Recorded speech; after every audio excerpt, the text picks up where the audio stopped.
Okay, good morning, everyone, once again. It's nice to have you all in this, the final day of the training. On the last day that I presented, which was 2 Saturdays ago, there was a little bit of a controversy on electricity tariff payments. What actually do we pay for electricity? And I just want to start today from where I left it on that last 2 weeks Saturday. I'm not going to waste much time on this. I just want us to understand, because the basic understanding of this is what we're going to use in going into further calculations that we're going to be talking about today. So it is important that we understand this. I'll just explain this a little further in a simple way. So for those of us who are into the power generation, I just want to ask, what did you send out? What did you give out to the distribution network? Is it kVA or kilowatt? Is it kVA or kilowatt? I just want to know. You can unmute yourself and then speak. I want this to be interactive so that it's not just me that is speaking. I also want to get your own contribution so that we're all on the same page. Now, this is Engineer Oshoba. Okay. In terms of power generation, yes, it's not as easy as you have just said it. So I just want to know, what do you give out?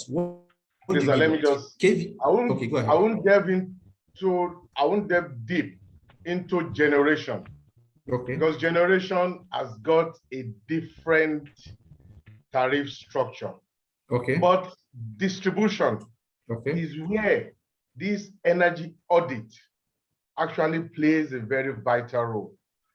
For instance, you cannot charge kVA on loads. When I mean load, it could be a current, it could be a kilowatt, it could be kVA. Loads that are very minute in terms of the current that is being used, because current is a component of the energy. Now, there are limits that those meters can actually measure. That is why we have transformer ratio in a system that is consuming above 70 amps, 3-phase. Above 70 amps, 3-phase, you always find a current transformer that is able to transform whatever that is being consumed so that the meter can capture it as both kilowatt and kVA. Your kVA is usually more reasonable or better captured at peak load. I mean, for those of us that are into metering, I believe they will understand better. You cannot charge someone kVA, someone that is consuming just less than 50 amps. That is why for residential load, what they normally call the domestic load, you cannot charge the kVA. Okay. However, the tariff is structured that it is captured with the maintenance of the infrastructure. So it is the kilowatt that goes into this domestic load. But above 70 amps, you are going to be paying for both kilowatt and kVA because of your peak load.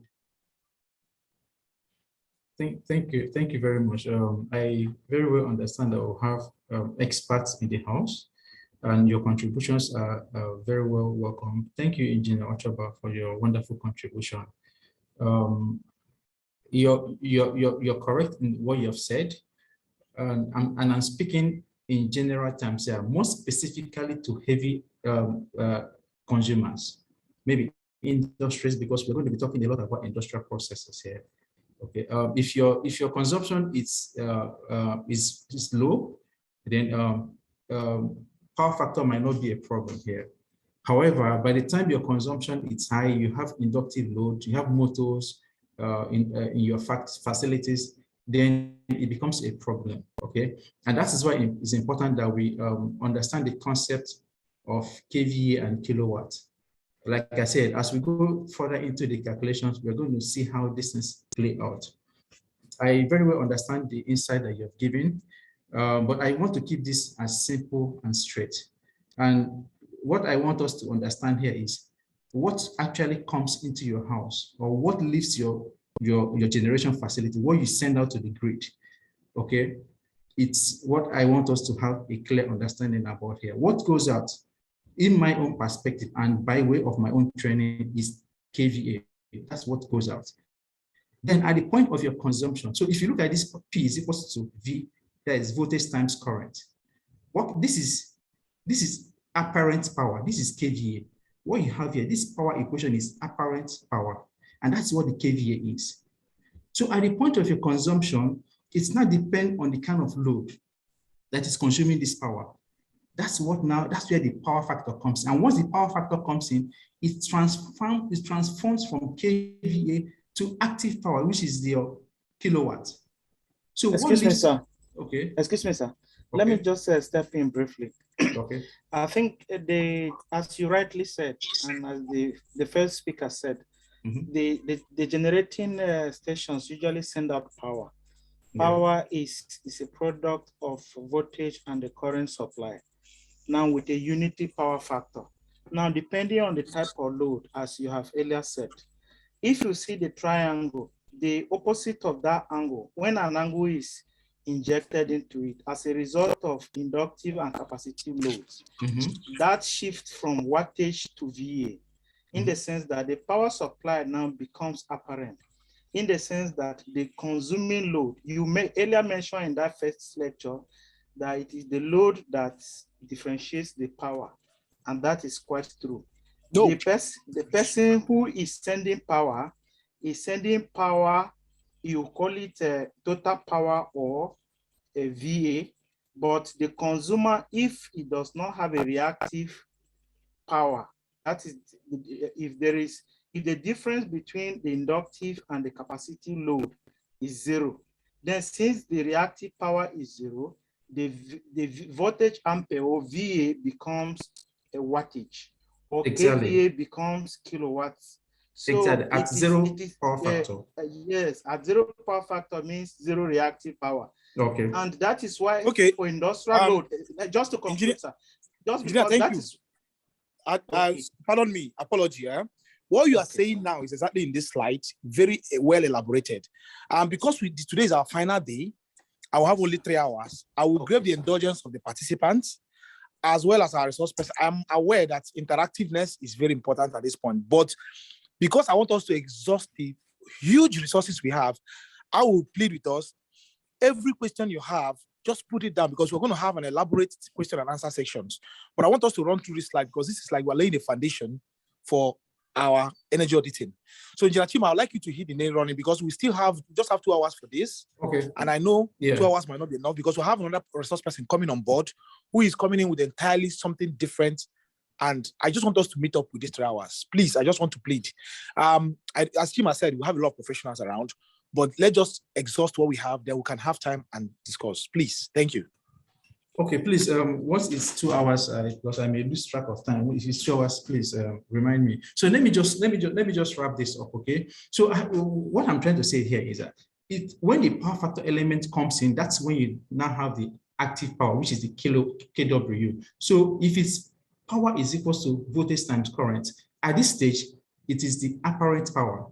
When the power factor comes in, that is when it is the active power. So let's not go into so much technicalities in this. I like us to keep this as simple as it can be. For the purpose of energy auditing, for the purpose of energy management, just take it that this is what it is. Because when you go into write exams, this is where you're also going to see. If you're writing Sci-Fi Energy Auditor or Sci-Fi Energy Management exams, this is what you're going to see. You will be, some of the things that you know will be challenged in the course of this training. There's no doubt about that. But let us keep an open mind to learning these things, and then we can always have this conversation ongoing through the WhatsApp platform and at individual levels or group. So please, let's just proceed very fast with this. So here is a power computation formulas. Like I said, what I said earlier was just to lay the foundation. For a single phase AC systems, power is equal to voltage times current times power factor. That's when you have it in wattage. Then when you're talking about a three-phase system, then you now bring in the root 3. Okay, so the root 3 is what makes the difference from a single phase to a three-phase system. So this is the equation for three-phase system. Root 3 is the same thing as 1.732. If you punch this in your calculator, you get 1.732. So in place of root 3, you can also put 1.732. So this is just to lay the foundation of what we're going to be talking about in energy efficiency. So here are just basic examples. We can all, I believe this material has been shared and you can all read through this. So let me not waste much time on this. So the next thing I want to talk about is demand load factor. Load factor. And what is load factor? Load factor is the actual performance of your energy system, maybe in most cases, your generators, the generating technologies, the actual energy output compared to the maximum energy output that you can get from that system. That is what determines your load factor. That's what the load factor is. So by way of formula calculation, it is the actual kilowatt hour used divided by the peak kilowatt, that is the highest power it can generate, times the time that you used it. Okay, so if you imagine the energy, I'm just trying to explain this. I just try to make a little bit of illustration with this diagram here. So imagine that this blue and the green rectangle is the capacity of your power plant, but you're actually using only the blue area. This blue area is actually what you're using. So the green area is you're not using it. Maybe it's as a spinning reserve or as a tolerance or whatever, but you're not using it. So if you want to calculate the load factor for this system now, it is going to be the actual demand, which is the blue area, divided by the sum of the green area and the blue area. So this is just a way of defining what a load factor is. I also don't want to, because I know most of us are engineers and we understand this basic concept. So I wouldn't want to waste much time in these areas. We have a lot to need to. So why are we talking about load factors? A low load factor means that occasionally the power usage is very high, but at other times it is very low. For the utility provider, this results in inefficient use of plants and capital, since they have to maintain generation capacity to deal with the occasional spike, even though most of the year that capacity may not be required. Load shifting strategy is used to trim spikes in demand to maintain a relatively flat load profile. Now, load factor is always a problem when we oversize a power generation plant or generators. When we oversize generators, it's usually a problem, because you may have a generator of about 100 kVA and you're actually using about 30% of it. If you're using 30% of it, which by way of standard, 30% is the minimum load that you're required to put on that generator. If it goes below 30%, then it's dangerous to that generator. Okay, so every generator is supposed to operate at a minimum 30% load factor. That's why this is important. So when you oversize a certain power plant or a certain generator and is operating at a low load factor, there are a lot of things that could happen. The fuel efficiency could be low. The generator operating condition will be poor, in the sense that it is not optimally operating as it should. So it is important that we look at for load factor. And how do we correct load factor? There's a system called load shifting. You look at the point where the load consumption is low, and then you look at the point where the load consumption are very high. Then you move some of those loads. Now, for those kind of load, we refer to them as variable loads. Variable load. So these are loads that you can actually move from the time they are being demanded to other times when the load on the generator is low. So such example of those kind of load are maybe, for example, in the domestic settings, you can be talking about your washing machine or water heater. Instead of doing your laundry at the time of peak, which in most cases is usually around 7 p.m., 8 p.m., instead of doing your laundry at that period, why not do those laundry at your off-peak period, which is usually maybe around 2, around 1, 12. You know, you can do your laundry at that time. So that way you've shifted the load from the peak period to off-peak period. In industrial setting, there are also things that you can do that way. So for example, pumping of water. You can decide to pump your water whereby you have a storage, an overhead storage tank, so that the water can flow under gravity. You can decide to pump the water during off-peak, so that the water can flow under gravity during the peak. You don't need to pump it. So these are load shifting strategies. So here are the examples. I will now switch over to the topic for today, which is energy efficiency in industrial processes.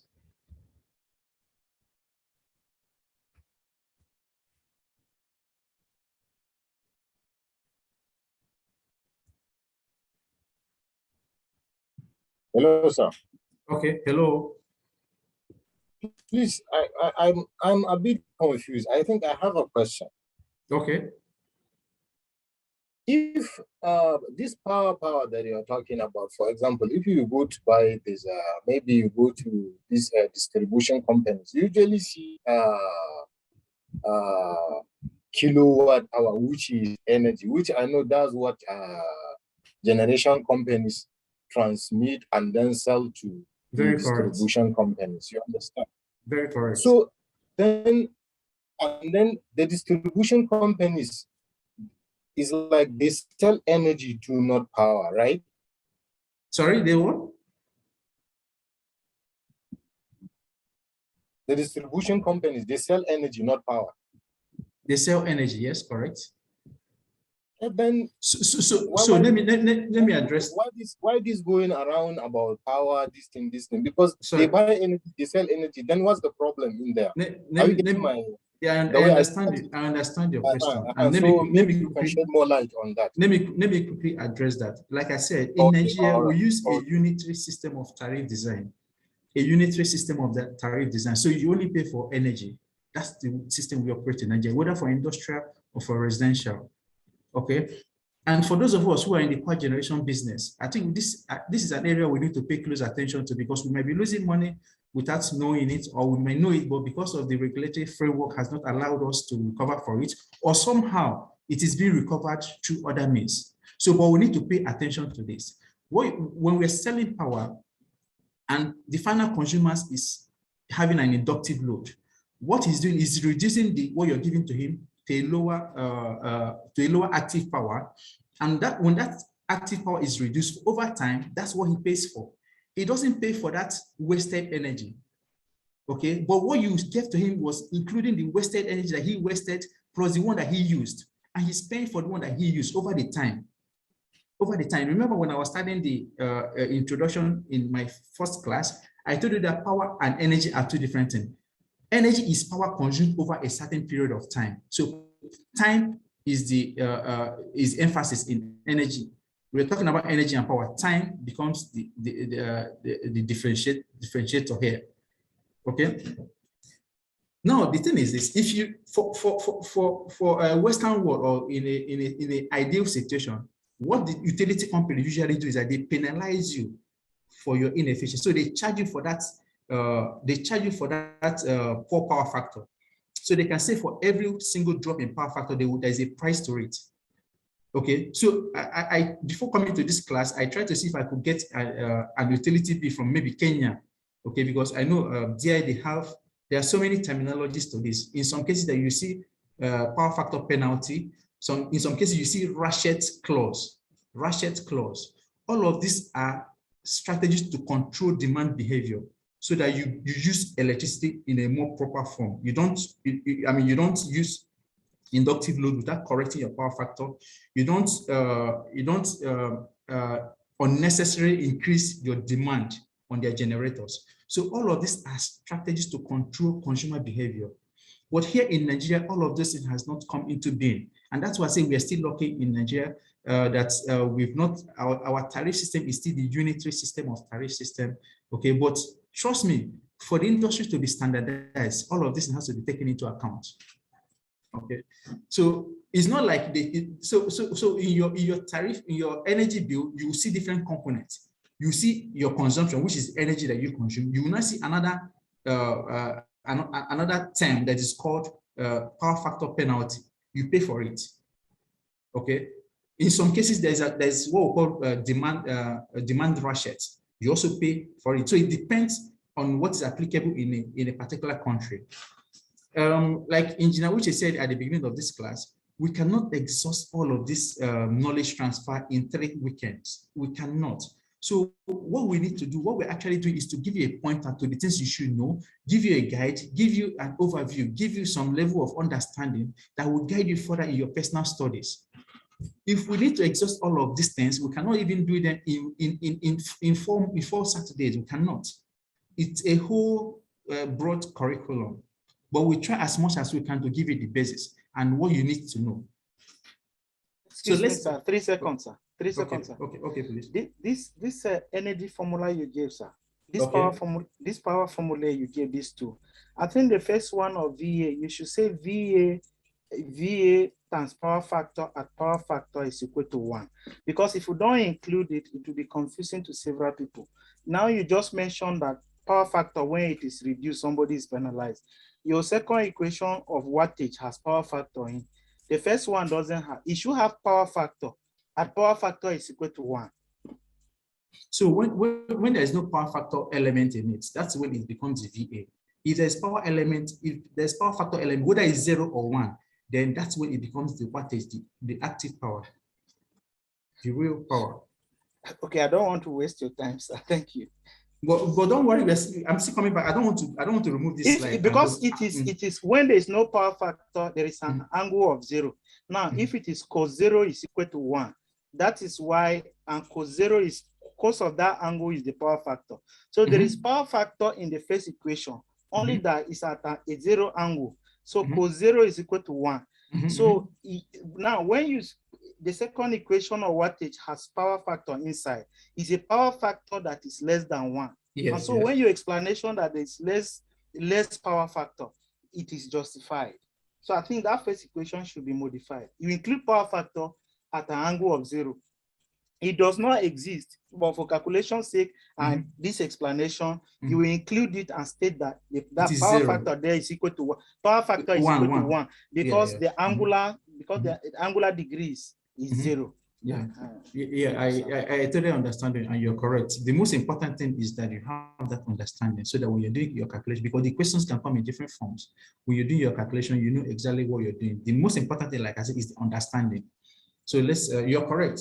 So let's just proceed.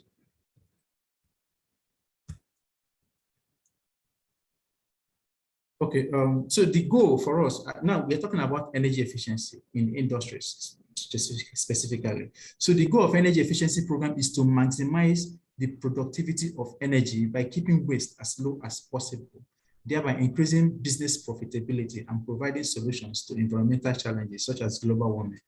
It is an ongoing program that is actually never finished.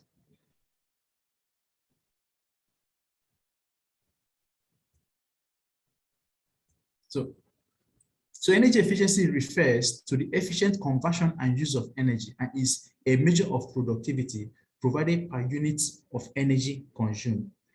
It employs devices, practices that result in less energy being used for the same task and function.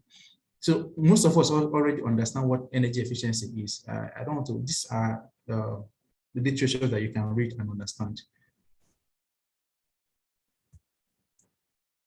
So I also want to talk about energy efficiency levels. To help citizens understand energy efficiency, some country has introduced this energy efficiency level. And luckily, Nigeria has also started this, this initiative.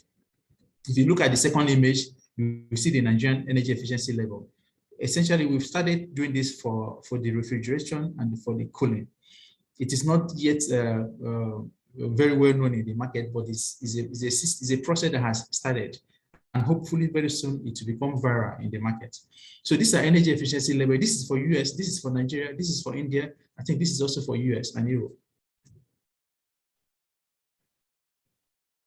So we're talking about the importance of energy efficiency. Now let's relate that to the power system.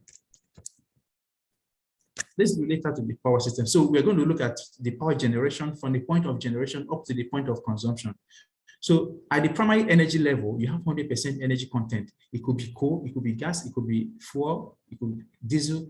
But the point is that you have 100% energy content in it. By the time it goes into your generation plants, it's now being transformed into a secondary energy. And at the point it's coming out, the 100% energy will have been reduced to 32% energy. And the 67% of it that are wasted in the form of heat and so many other forms of energy. So it is not in the form of electrical energy. So it started in the form of chemical energy, now is in the form of electrical energy, and we've lost about 67% of that. Now, by the time it's now transported into your facility, you have about 25, and by the time you consume it, you consume actually about 15. So about another 10 or so are being wasted. And this waste, in most cases, are occurring in the form of heat. So let us drive it home. Let us look at what is happening in the Nigerian power sector, how these conversions are taking place. So from the point you have 100% energy in the form of gas, you cannot just transform this gas into electric energy straightforward. You have to first of all convert that gas into a thermal energy. So from thermal energy, you convert it to a mechanical energy. From mechanical energy, you now convert it to electrical energy. So by the time you go through all of this process, through this process and you're having electrical energy, you're having about 32%, like I said earlier. And in Nigeria, you have to go through transmission and distribution losses. By the time it passes through all of this, you will have lost about 15% again. So you have about 17% that is actually coming into your house.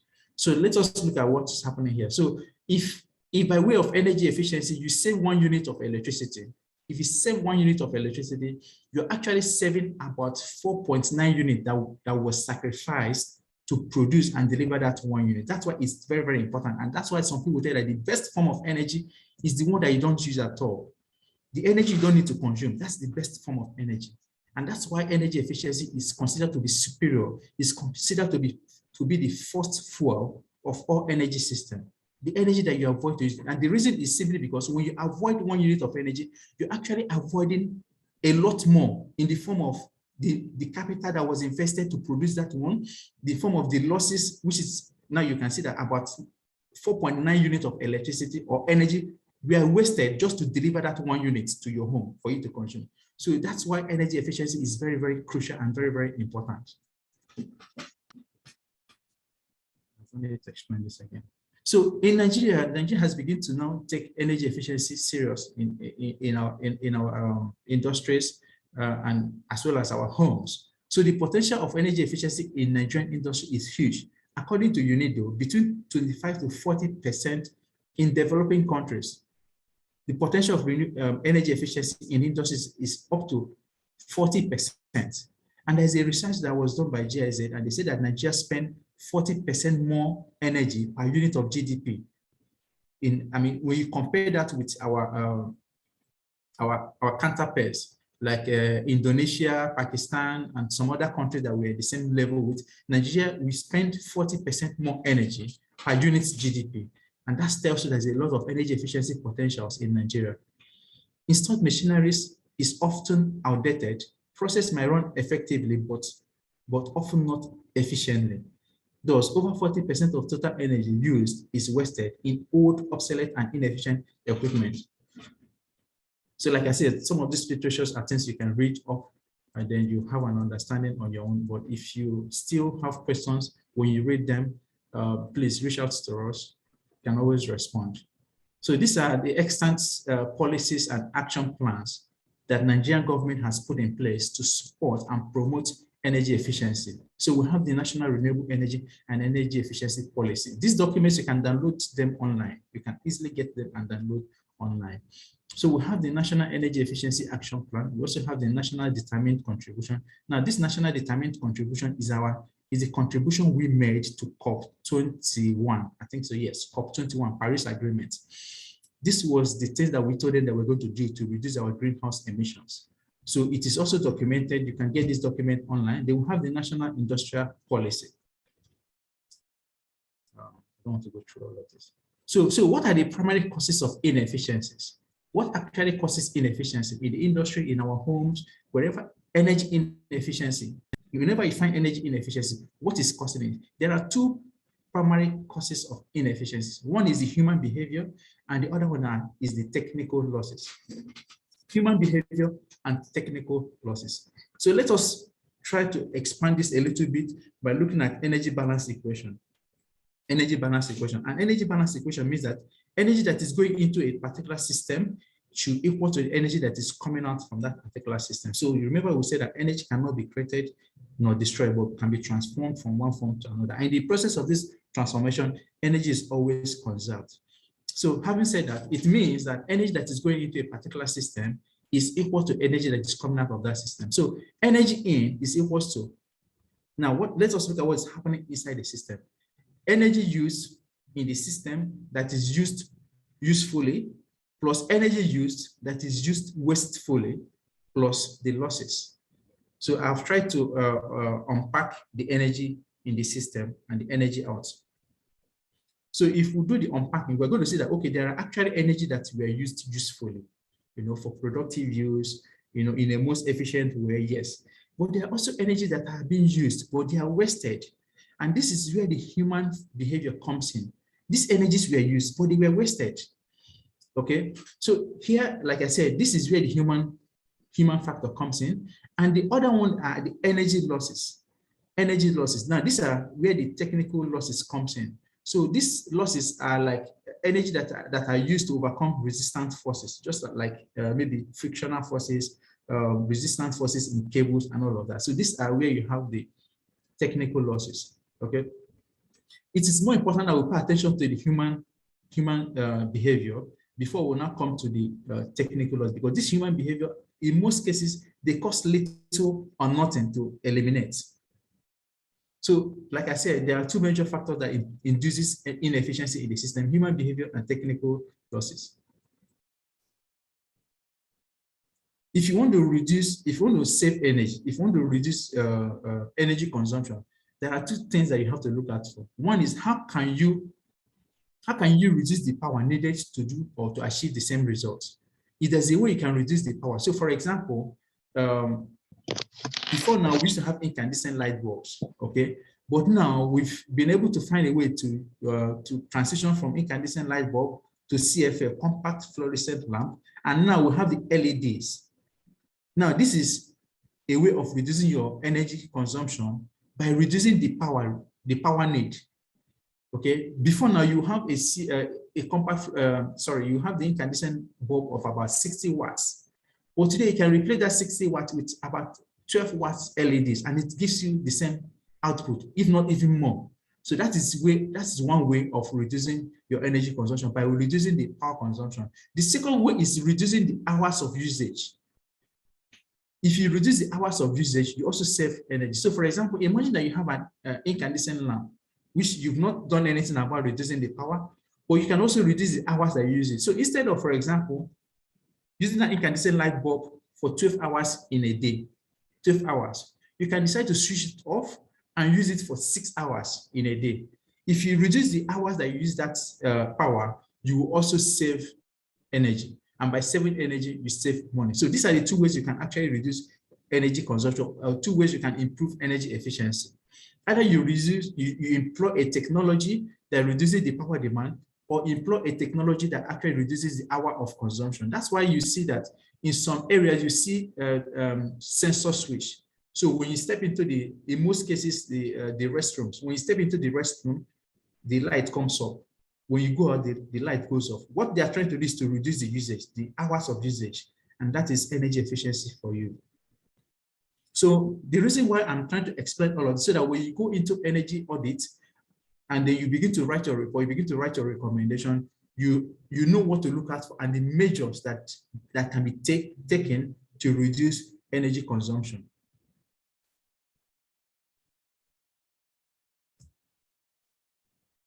So I'm going to talk about coefficient of efficiency. How do you measure efficiency? Okay, so how do we measure efficiency? We know, most of us already know the formula for calculating efficiency. So it is the useful energy over overall energy input, the energy that you use usefully divided by the energy that goes into that system. That is how you calculate the efficiency. Let's go into the proper industrial energy efficiency in industries, the applications. So we're going to start by fuels and combustion. Now, we will talk about energy efficiency in industries. There are about 3 things that usually occurs, or 3 things that we need to know. In most industrial processes, it is either we're adding energy, it's either we're adding heat. Of course, heat is energy, but it's either we're adding heat, or we are removing heat, or we are moving something from one point to another point, which is in most cases mechanical energy. So what we're going to be talking about in industrial processes is either we're adding heat, we are removing heat, or we are moving substance or particle or raw materials or whatever it is from one point to another. So let us start by talking about heat generation. Okay, when you talk about heat generation, you talk about combustion. Okay, you talk about combustion. So combustion is a chemical process. Okay, combustion is simply a chemical process of converting hydrocarbon fuels to thermal or heat energy. Okay, so if you look at what we have here, you see that this is a hydrocarbon. This is in the presence of oxygen, and then you convert it to heat. Okay, when you do that conversion to heat, you have water escaping in the form of water vapor, and then you have your waste gas, which is carbon dioxide. So combustion is a chemical process. So let's look at combustion efficiency. Combustion efficiency. If you look at the image I have here, you see about 4 different categories of flames. Okay, 4 different categories of flames. So efficiency increases from number 4 down to number 1. So number 4 has the highest combustion efficiency. And how do we know that how do we know when a combustion is having the highest efficiency? You will see blue flames, there will be no residue, there will be high temperature, and when all of these are present, that's where you can say that the combustion is highly efficient. But if it's an incomplete combustion, meaning that efficiency is low, you begin to see the flames turning yellow. So you have yellow or orange flames, you have black residues or smoke, you have low temperature, you have, once all of these are present, then energy is wasted and then the combustion is not complete. And by way of measurement, we have, you will see the presence of CO, carbon monoxide. So when you take your measurements, we'll come to this, how you measure combustion efficiency. So when we're measuring combustion efficiency, one of the things that we look at for is the carbon monoxide. If you find carbon monoxide present in any combustion flue gas, then this is a clear indicator that there's an incomplete combustion taking place. Otherwise, if there's a complete combustion, this will become CO2, carbon dioxide, and not carbon monoxide.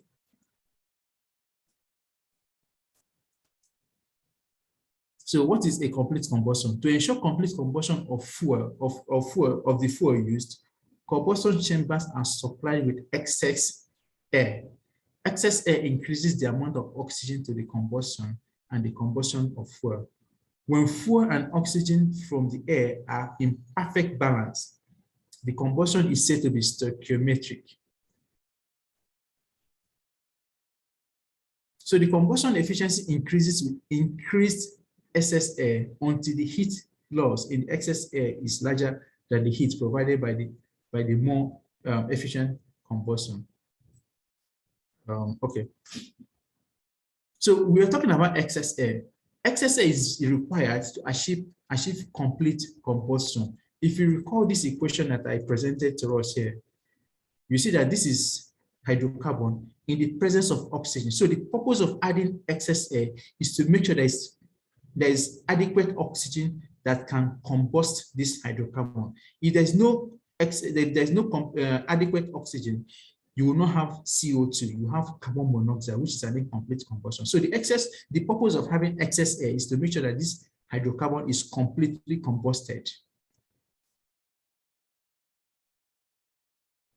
So here is the level of excess air that we can add depending on the fuel that you're combusting. So if you're using natural gas, it is recommended that you have excess air between 5 to 10%. If the excess air becomes excessive, then it also impedes efficiency. It reduces your efficiency. So it is important that while we're adding excess air, there's a limit to an excess air. And for depending on the fuel that you're using, these are the recommended excess air that you should use. If you're using natural gas, excess air should be within 5 to 10%. If you're using fuel oil, the excess air should be between 5 to 20%. Whereas if you're using coal, the excess air should be between 15 to 60%. So measuring combustion efficiency. So to measure combustion efficiency, we use a combustion analyzer. So this is an instrument. This instrument is called Combustion Analyzer. So what we simply do is to plug in this combustion analyzer into the stack gas. When I say stack gas or flue gas, I mean the exhaust gas, the exhaust pipe. So this combustion analyzer has a probe that we insert into the exhaust pipe of the combustion chamber of the combustion system. And what are we measuring? We're measuring carbon monoxide, we are measuring the nitrous oxide, and we are measuring the sulfur oxide. Okay, like I said earlier, once you find the presence of carbon monoxide, that tells us that there's an incomplete combustion. Okay, so in that case, we need to increase the excess air. Now, this is very applicable in industrial processes.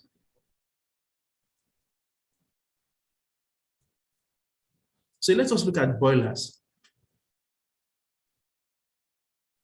So in boilers, combustion is actually taking place in boilers. And that's why we started by talking about combustion, so that when you come to boilers, you can also easily understand it.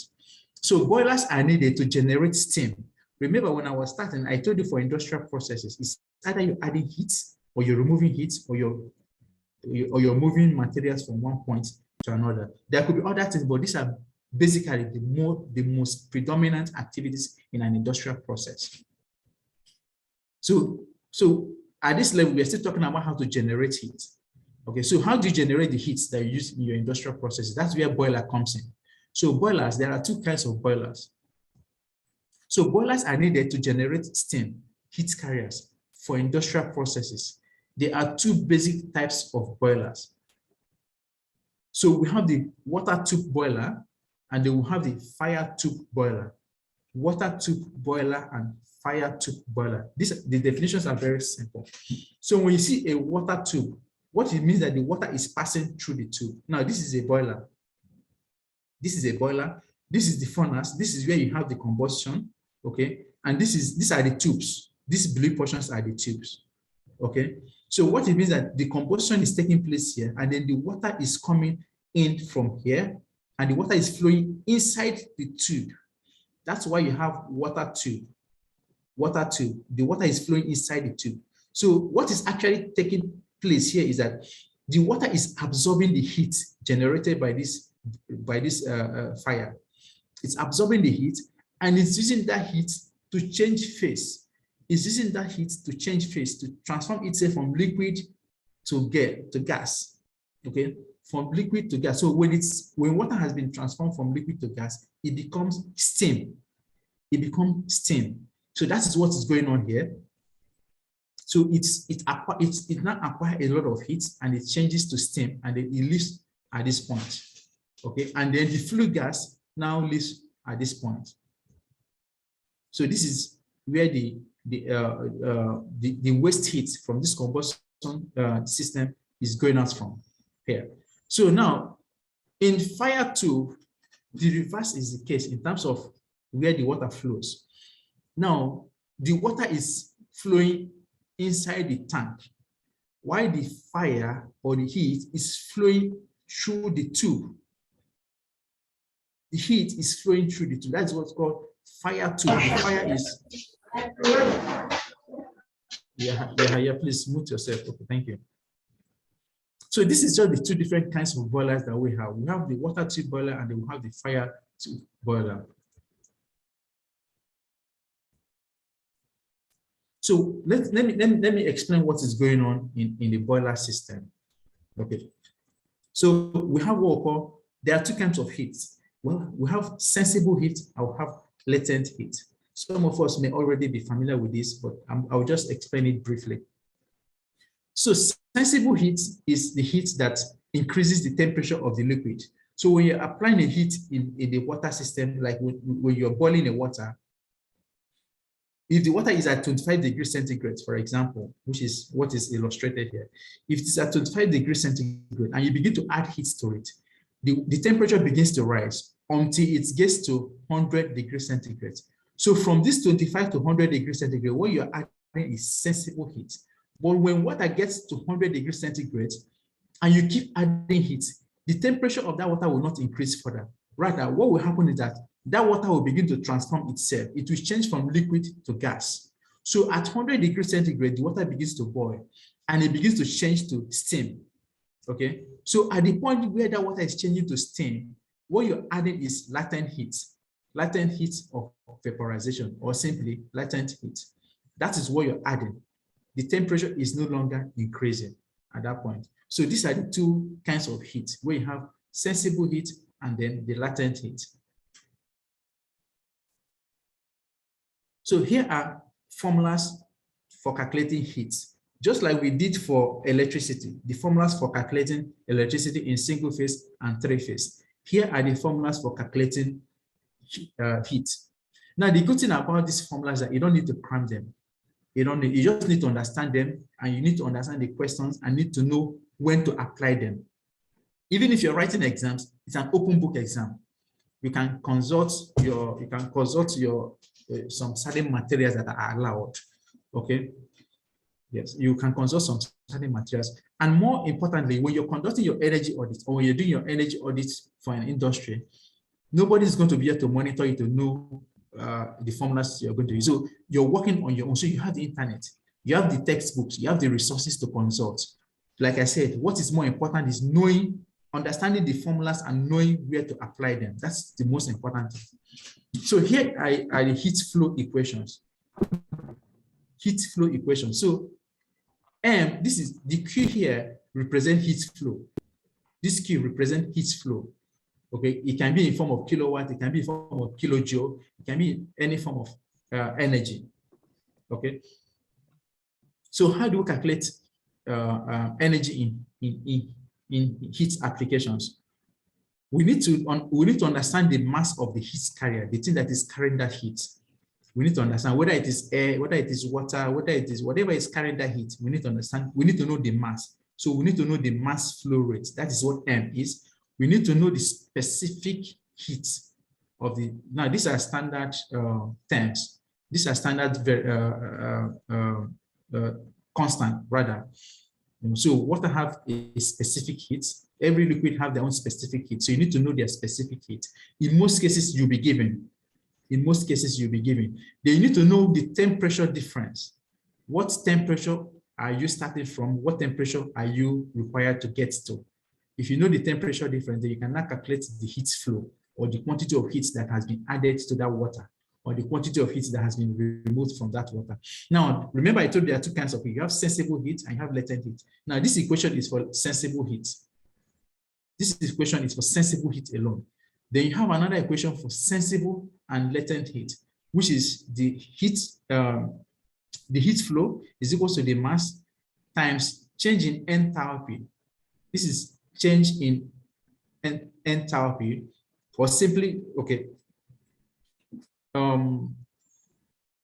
enthalpy is simply the amount of energy content in a gas. Okay, remember we're talking about latent heat here. When you're talking about latent heat, in most cases you're talking about gas. So, or either gas or steam, right? So you need to know the latent heat, and by way of standard, this latent heat are given. So you don't need to cram anything about this. There's a table that will provide this for you. So once you know this and you know this mass flow, you can calculate the quantity of energy that has been transferred in any steam. So now this is energy flow through surfaces like your glasses, your glass window, through the walls. You need to understand how heat flows through your walls into your houses. Okay. So this is the equation to calculate that. So you also need to, if you're looking for the energy that has been absorbed into a space, okay, you need to know the coefficient of heat transfer of that space. So you need to know the coefficient of heat transfer of your blocks, of your bricks, you know, or your windows. You need to know the coefficient of heat transfer. Then you need to know the area. What is the area of that wall that is exposed to the sun, where heat is coming from? Then you need to know the temperature difference. So these are equations that you need to understand, and I've tried to explain them here. So this is energy conversion units table. Sometimes you might be given a unit in kilowatt hour, and you'll be needed to convert it to maybe another unit, maybe kilojoule or whatever. So this table will be helpful. There are a whole lot of them online. You can get them online. Also, you can also put them in Googles and you see the conversions. So you don't need to cram any of this. So this is just a test question. Heat, which when added or subtracted does not result in a change of temperature, is called latent heat. Latent heat. Thank you very much. So I'll just proceed. This is another sample question. I don't want us to, the solutions are there. You get the materials, you go through them. If there's any confusion, please get back to us so we can move quickly. So let us look at energy losses in the boilers. How are energy wasted in the boiler systems? Okay. So there is a heat loss in the flue gas. Remember, I told you that you do the combustion here, you harness the heat from the combustion to change your water into steam, and there is a whole lot of wasted heat that is going out from your flue gas. Okay, so there's a lot of waste heat going out from here. So there's a lot of waste here. So what should be going on through your mind is that how do we recapture this waste heat instead of sending it into the environment to increase global warming and then causing climate change? How can we harness it and then flow it back into the system? So there's a whole lot of heat loss in the flue gas. There's heat in the moisture content of the flue gas. Remember that when I showed you the equation for combustion, I told you there is water that is also given off when you have combustion, but it's given off in the form of water vapor. So that water vapor contains heat. Now, when you have incomplete combustion, it is also leads to inefficiencies. There's what we call blowdown. Jafar, please. Okay. There's another term that we call blowdown water. I will explain this later. And they will have radiation from the boiler surface. Remember, this is an enclosure. So, and this is a heat system. So obviously, these bodies, the external body will be heated, and there will be radiations from this body, so that are also losing heat into the environment. So all of these are ways in which the boiler system loses heat. And we need to find way, as an energy auditor or as an energy manager, we need to find way to recover all of this heat and minimize it, make sure they will bring it to the barest minimum. Also, when you part load your boiler, it also loses it, just the same way that when you part load your generators, the efficiency is not optimal. The same way goes for the boiler. When you part load it, the efficiency is not optimal. So let's talk about the energy savings opportunity in the boiler system. Now, first of all, there's what we call installation of economizer. Okay, so I just wanted to illustrate that with this diagram. But before that, let me just run through this. So there's an installation of economizer. There's an installation of there's combustion air preheat. Combustion air preheat means that, remember when I talk about combustion, I told you need to add excess air. You need to add air, not even excess air. You need to add air, then you need to add excess air. So that air that you're adding into the combustion, you can actually pass that air through those waste heat medium and then heat up the air so that you're sending back that heat into the combustion system. It is not lost into the environment. You use the waste heat to preheat your air so you can send it back into the combustion system. That is one of the use of waste heat that you get from the boilers. There's combustion control to control your combustion so that it operates at optimal level. There's a blowdown optimization heat recovery. Now this blow down is coming out 2 times, and let me just take a little, maybe a few seconds to explain what blow down is. Now, what your boiler does is to convert water into steam. So you can imagine that if you have kettle in your house, this electric kettle, for sometimes you might notice there are scales inside the kettle. When you keep using that kettle, you notice there are scales, and you might need to remove those scales inside the kettle. For those of you that have used, maybe it's very, very common in Europe, maybe in Germany or so. When you boil water, it's very, very noticeable in those part of the country. And some places in Nigeria, depending on the kind of water that you're boiling, you easily notice there are scales when you're boiling your water. So the same thing happens in your boiler. And if you don't remove those scales, it becomes dangerous to the boiler system. So blow down is a way of removing that scales. So you have to open up the boiler momentarily to allow those scales to exit. Okay, and that's what we call blow down in boiler system. That's what we call blow down. We call it total dissolved solid. Total dissolved. So those scales that I'm talking about, we refer to them as total dissolved solid. So you need to remove them from the boiler system. And the process of removing them from the boiler system is what we know as blow down. So when you're removing them, obviously you're going to lose some heat. So here now is, how do you now recover those heat that you're going to lose by way of doing that blow down? That is why we are talking about blow down optimization heat recovery. So we're also going to talk about installation of insulation or repair of insulation. Sorry, I got it twisted up. Installation or repair of insulations. Now, boiler systems has to be insulated.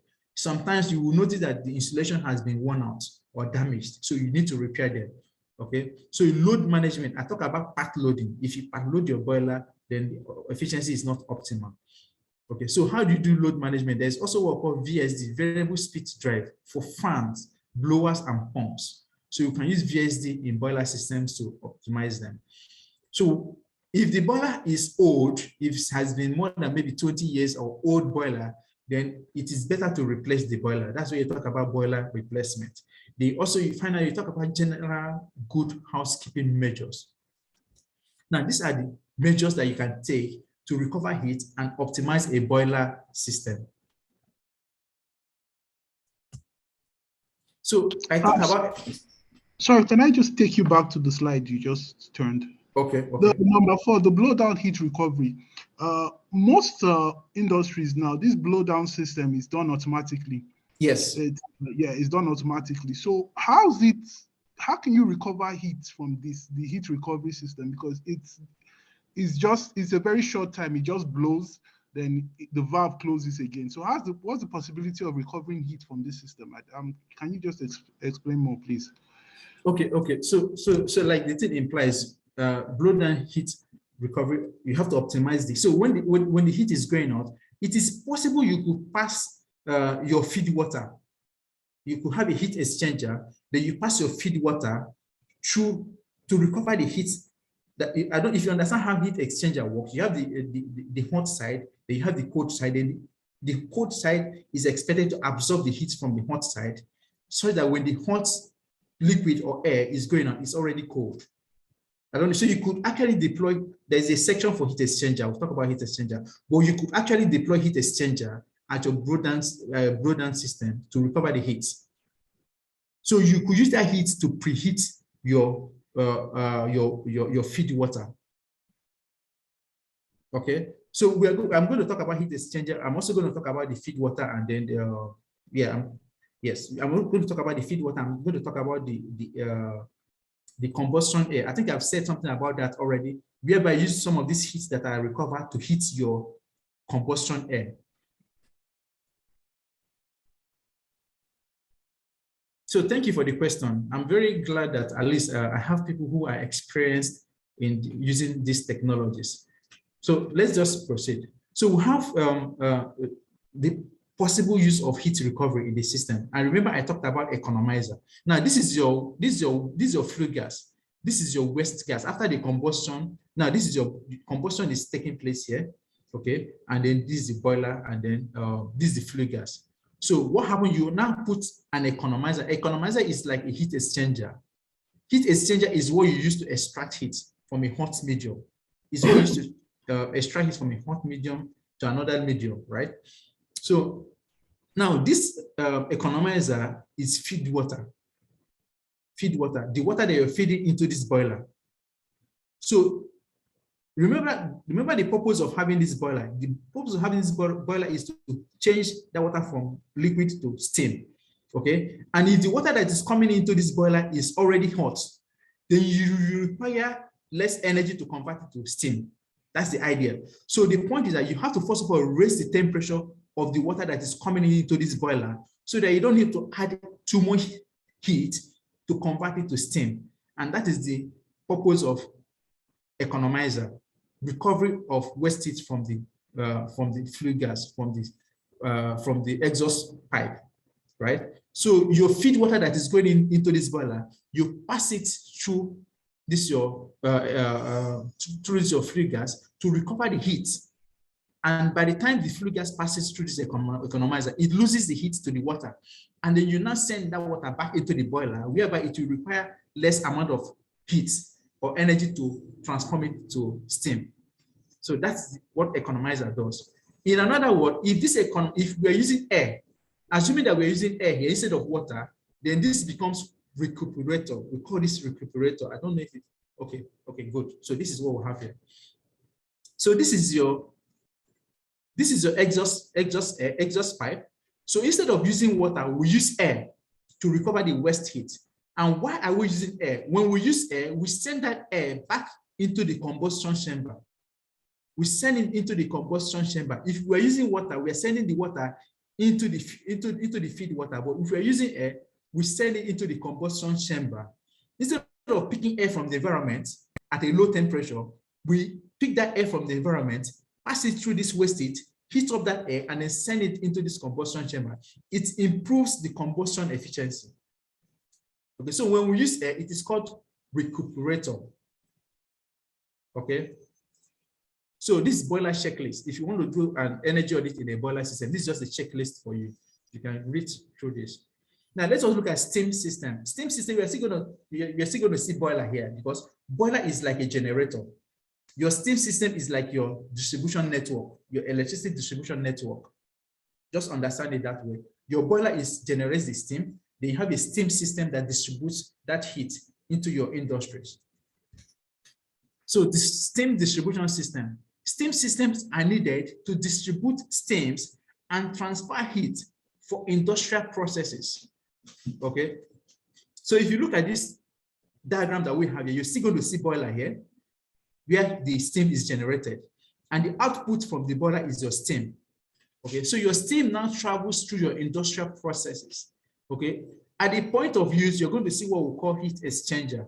Like I said earlier, heat exchanger is just it's an equipment that is used to transfer heat from one medium to another medium. That's what heat exchanger does. So your heat exchanger transfers the heat from your steam to the process that you want to, your industrial process. So for example, assuming you want to do fermentation, for example, you want to do fermentation and you need the temperature to be at a certain level for that fermentation to proceed as it should. Okay. So you have a heat exchanger to collect the heat from the steam and pass it on to the fermentation process to increase the temperature so your fermentation can go on as it should. So you need heat exchanger to do that. Now, see what happens. When you extract heat from the steam, what happens? That steam will now, the temperature will drop and that steam will now return back to what? Water. So we call it condensate. Condensate. If you look here, you're going to see condensate receiver tank. When you take the heat from that steam, it returns back to water. And you need to remove it from the system. You need to remove it from your distribution network, from your steam distribution network. If you don't remove that water, it will create problem for you, for an industrial process. So we have an equipment that removes the water from the steam distribution system, and we call it steam trap. We call it steam trap. So this is what we call steam trap. It's an equipment that removes water, or rather condensate, from a steam distribution system. So what this steam trap does is that it opens up and collects the water. It collects the water from the distribution system and then returns that water. It now returns that water into a receiver tank. So if you notice, there's a heat exchanger here. So this is an industrial process taking place. This is an industrial process. This is an industrial process. So you have heat exchanger that is extracting the heat from the steam to the process, and the steam returns back to water. You have steam trap that removes the water from the system, and it's now collected in your condensate receiver tank. Now, this condensate, you have to send this condensate back to your boiler. Now, see what's going on. This condensate has to flow through this deaerator to remove the air. It flows through your economizer. Mind you that this condensate is still hot. It still contains some level of heat, so you don't waste it. It is very, very important to recover your condensate for so many reasons. One of the reasons that the condensate, you don't need to treat it again. Mind you that the water you're putting into your boiler, you need to treat it. You need to first of all treat the water you're sending into your boiler. But the condensate, you don't need to treat it again. So all you need to do is to send it back into your boiler. You don't need to waste it. This is our way of optimizing the boiler and the heat and the steam system. Okay, so I think I've explained what the condensate is, I've explained what the steam trap is, I've explained what the heat exchanger does. So these are the things that makes up the heat steam distribution system. I've earlier described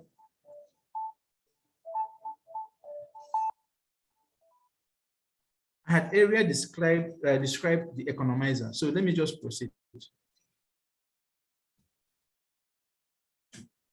So this is condensate recovery.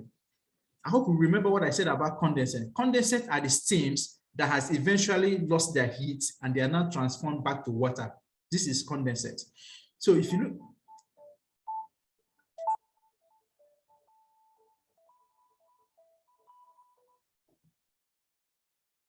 hello, can you still hear me? Yes, hello. Okay. Because I felt my network was acting up, but that's fine. So if you look at the diagram we have here, we have the condensate, we have the steam, and we have the vapor.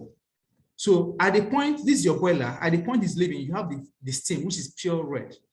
At the point where the steam has been used, they change to condensate and use steam trap to remove them, and they fall back to the heat condensate recovery tank, and you send them back to the boiler. I've explained all of this.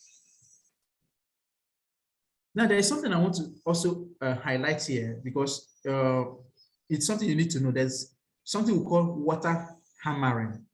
Water hammering. If you don't remove the water from the steam system, it creates a problem that would known as water hammering. Now, imagine that you have a water flowing through a pipe, and then you have stone inside that water, and it's flowing at a high pressure. What do you think is going to happen? That stone will keep hitting those pipes, and you're going to be hearing some noise. The same thing is applicable to the steam distribution system. If you don't remove the water, it will keep acting like that stone that is inside the water. You keep hearing those kind of noise. So that's what we call water hammering, and it damages your system.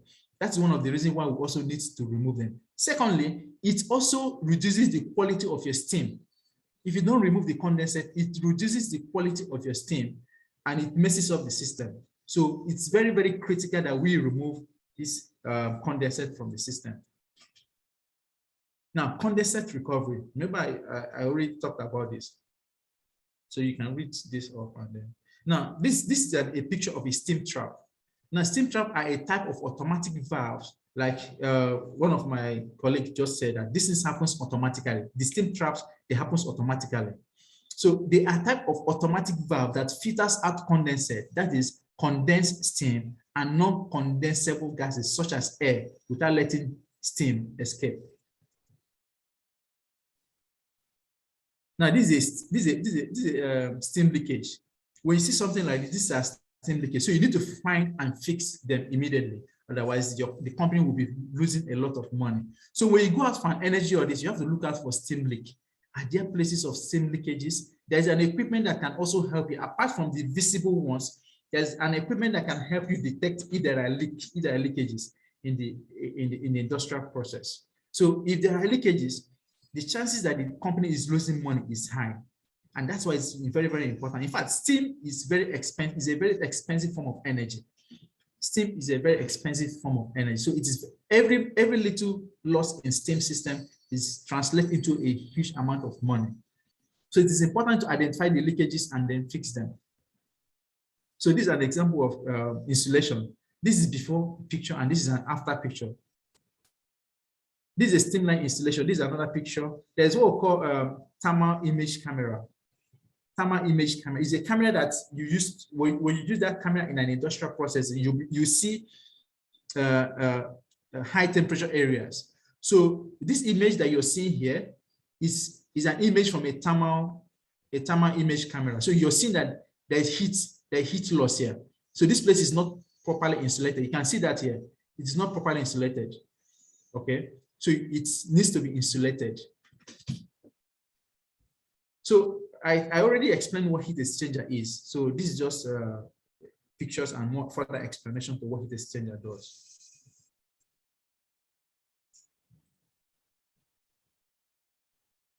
Okay, so this is a checklist for heat recovery system in a boilers in boilers.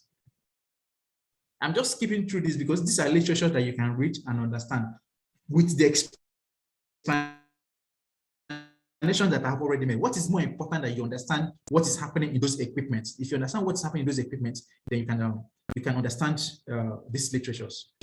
So this is pinch analysis. Now, remember I said that in most cases, what you're going to be seeing in an industrial process is that it's either you're adding heat or you're removing heat. Now, imagine that you have two different processes. One, you need to add heat, and another one, you need to remove heat.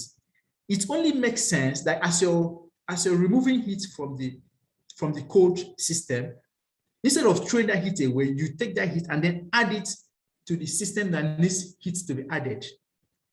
I take that again. If you have two industrial processes, one needs to be cold, meaning that you need to remove heat from that one, and another one needs heat, meaning you need to add heat from that one.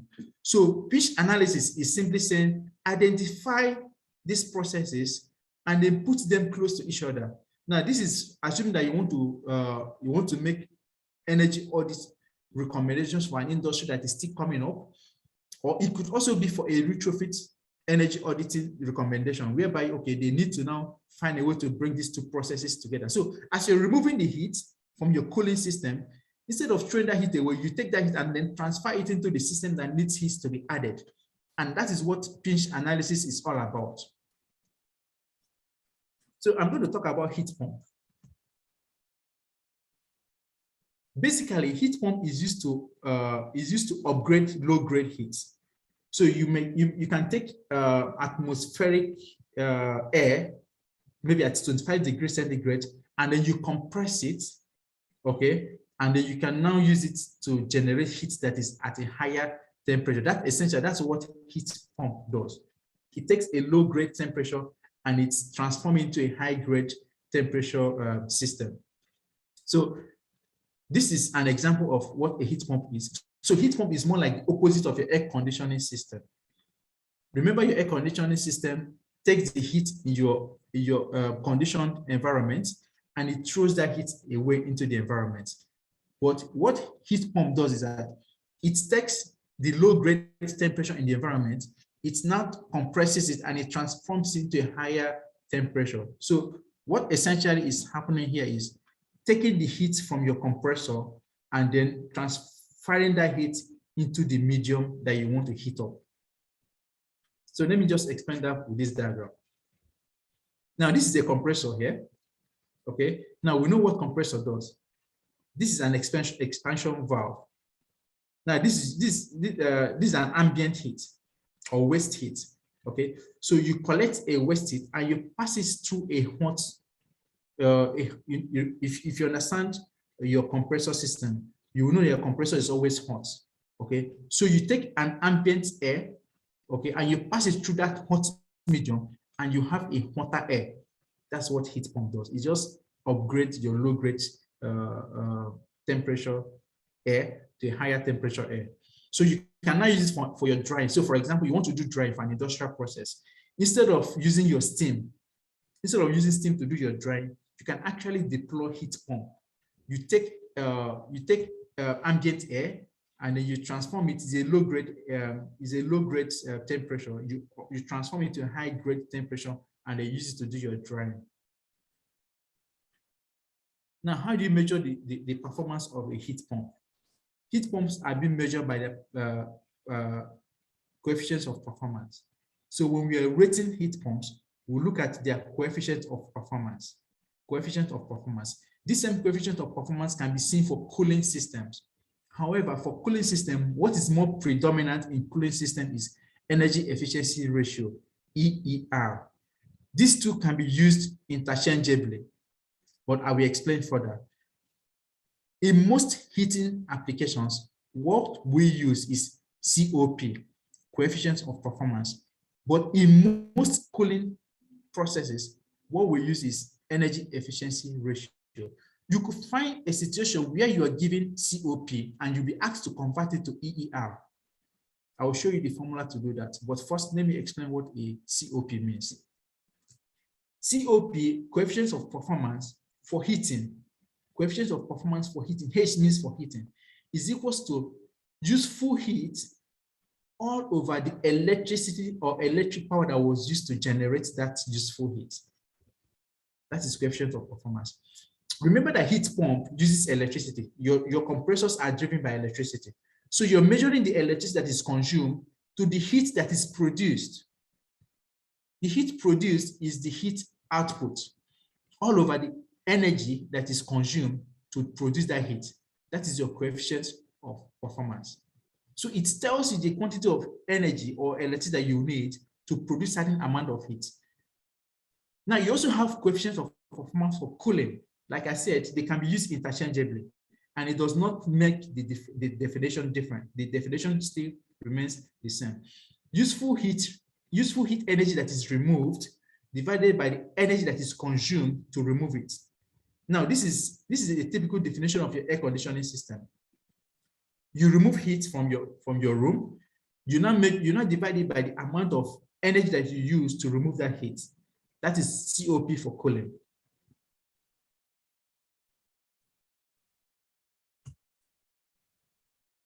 So I have explained this. Now, energy efficiency of refrigeration system and heat pumps is denoted by its coefficient of performance.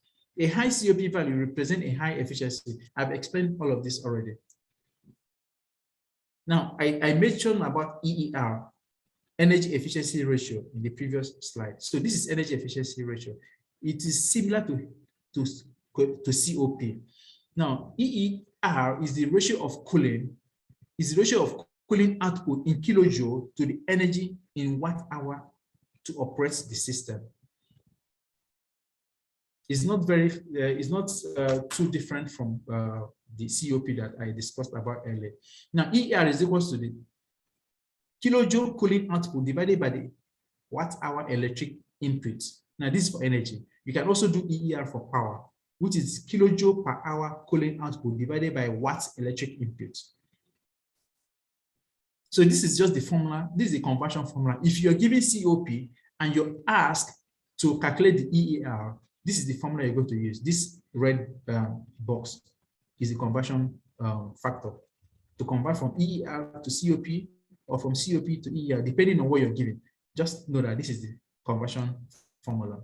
Here is a little example. I always put examples when I introduce these formulas to also drive the point home. And I don't want to spend more time explaining these examples because if you understand the explanation, the examples are straightforward. Like I keep saying, if you have problems solving them, please come back to us. We'll explain further. So this is EER versus COP.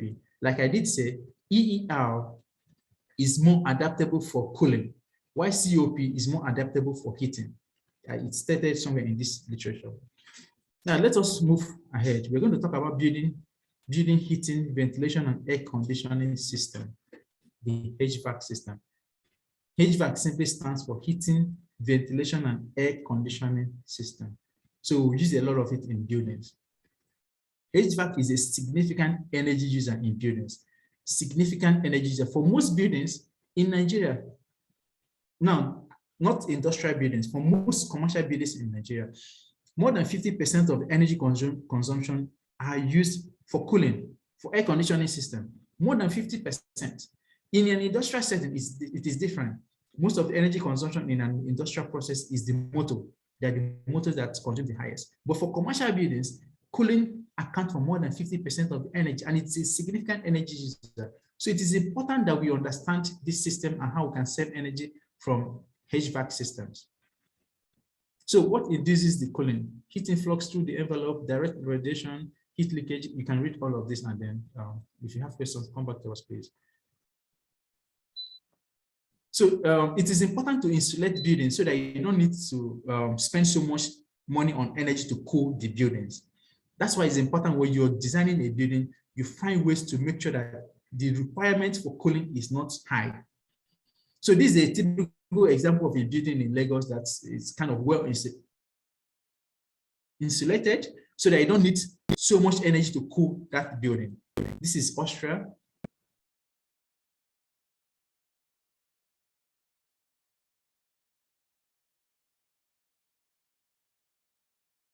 Now let's talk about electric motor industrial processes. Now, motor drives a lot of things. The vibration that you notice on your mobile phone are caused by motors. Okay, so there's motor almost in every area of our lives. Every equipment, in almost every equipment, there are motors in them. Okay. So 7% of commercial energy consumption is converted by electric motors.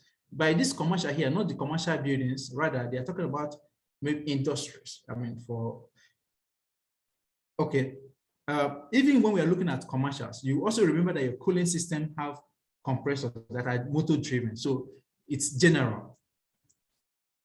So motor efficiency plays a big role. Motor efficiency has improved a lot for smaller motors. All these are literatures that you can read up and understand. So this is just trying to make us understand the total cost of ownership.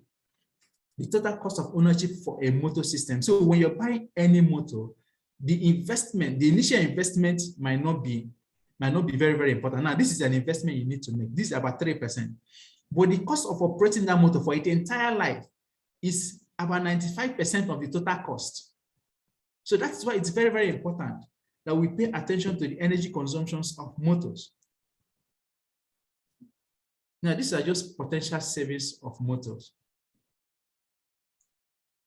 60% savings can come from mechanical system optimization.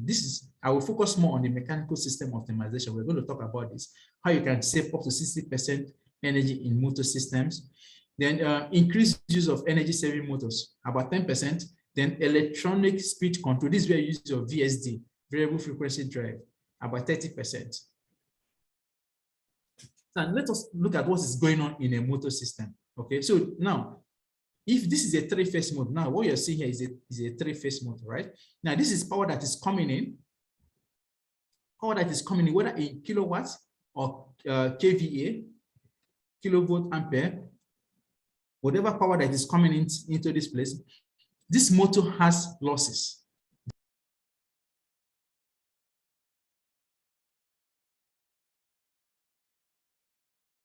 You are muted. Oh, sorry about that. It seems somebody muted everyone and included myself. Sorry. I hope I have not been muted for long.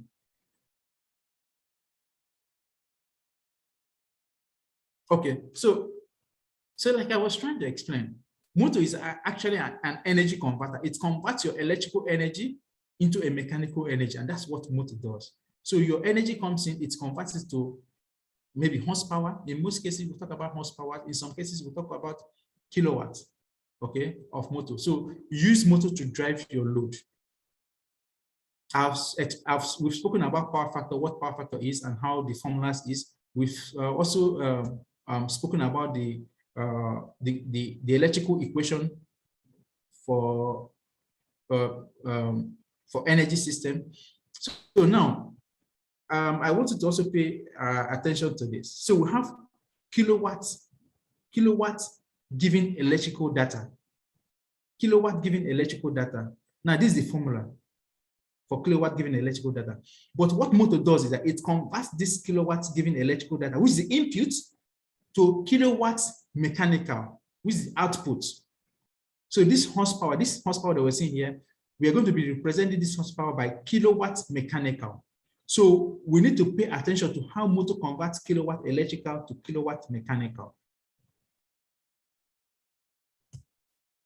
So now this is the equation. This is kilowatt electrical is equal to kilowatt mechanical times load factor. Remember I talked about load factor earlier. Kilowatt mechanical times load factor divided by efficiency. Now, when you look at the nameplate, of motor, some of them you will see the efficiency of the motor. They will tell you the efficiency of the motor. And they will tell you the load factor. The efficiency at is, okay, they might not give you the load factor because the load factor can vary, but they'll give you the efficiency of that motor. In some of them, you'll see the efficiency. So this is the formula to convert kilowatt electrical. Please, someone should stop writing on my screen.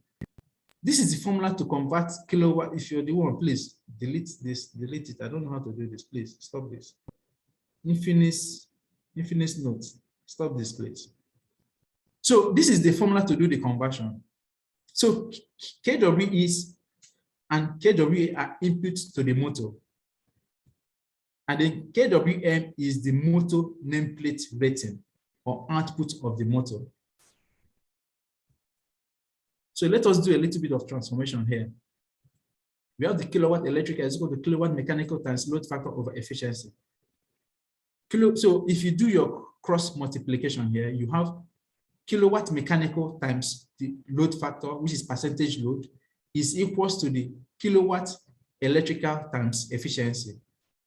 Now let us expand this kilowatt electrical. You remember we have a formula for kilowatt electrical, which is voltage times current times power factor. So this is kilowatt electrical. So this is kilowatt electrical. So we have kilowatt mechanical times load factor times voltage times current times power factor times efficiency. Now, if you're not giving the load factor, assume it to be 1, assume it to be 100% loading. In any calculation, in any question, if you're not giving the loading, assume it to be 100% loading. So if you assume this to be 1, then this will become kilowatt mechanical is equal to all that you have on the right.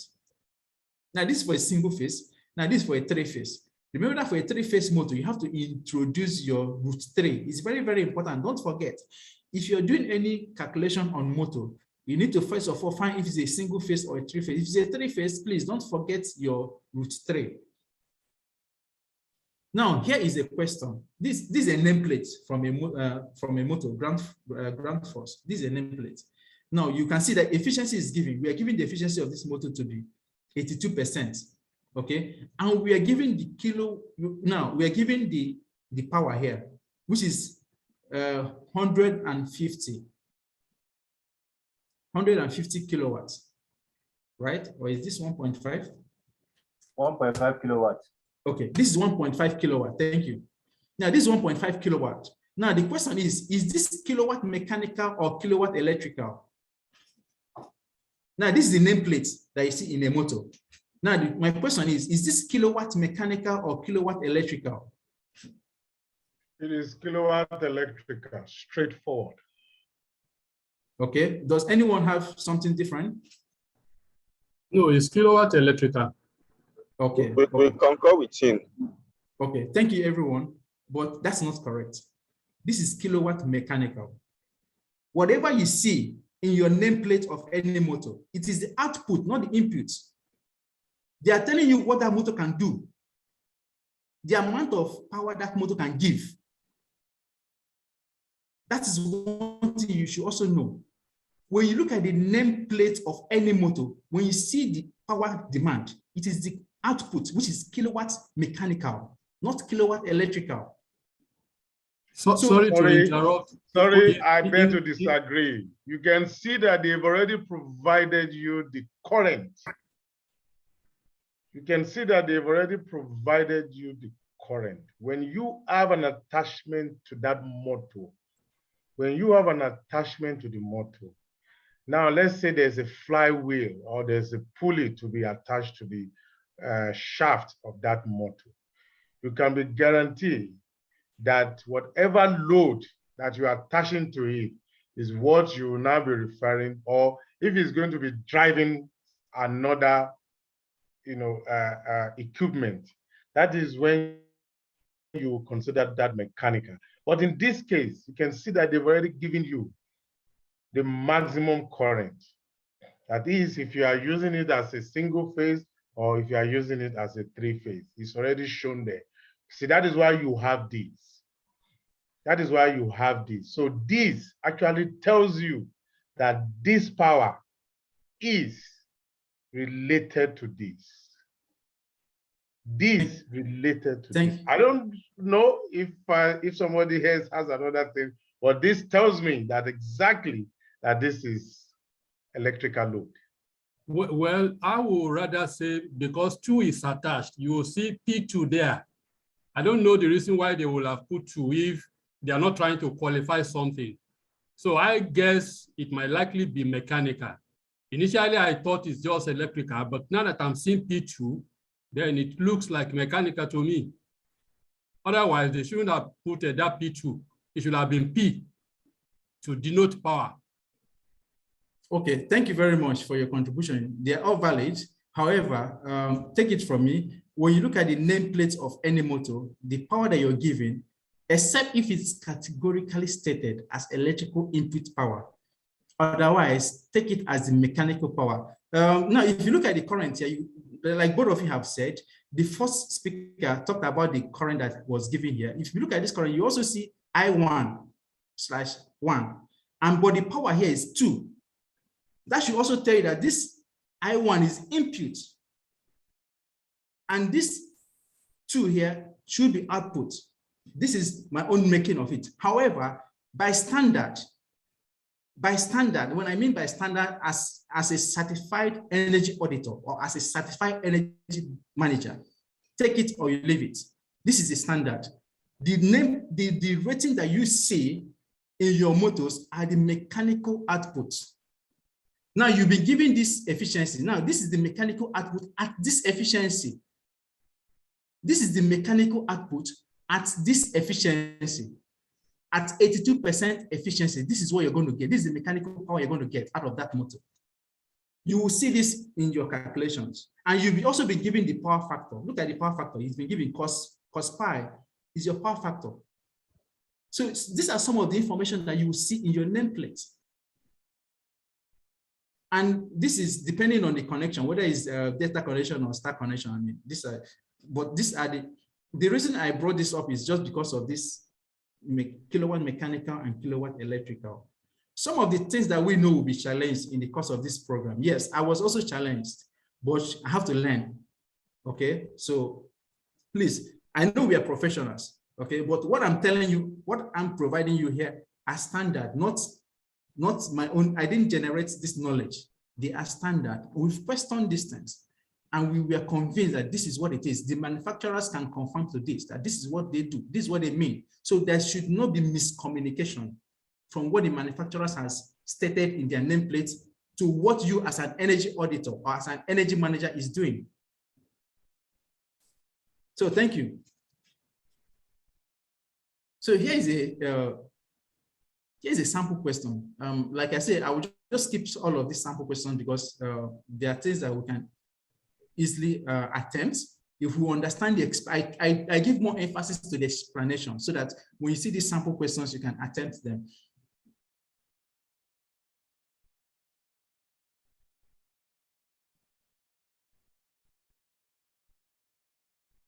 So I'll just skip all of this. So here is a question. I want us to attempt this. It's straightforward. There's nothing to calculate here. It's just understanding. An induction motor rated 75 kilowatts, at 90% efficiency, operating at full load, will do what? Will it deliver its 3.3 kilowatt? Will it deliver its 5 kilowatt? Will it draw its 5 kilowatt, or will it draw 67.5 kilowatt? What's the right answer, please? An induction motor rated 75 kilowatts. It will what? 67.5 kilowatts. It will draw 67.5 kilowatts. Is that what you're saying? Yes, yes. This, like I said, this does not require calculation. Yes, I concur, 67.5 kilowatts. Okay. Does any other person have different answer?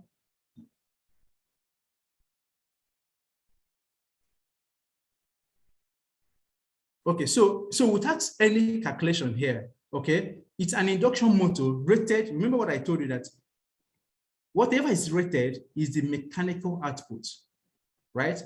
And it is also given that it's operate at 90% efficiency, operating at full load.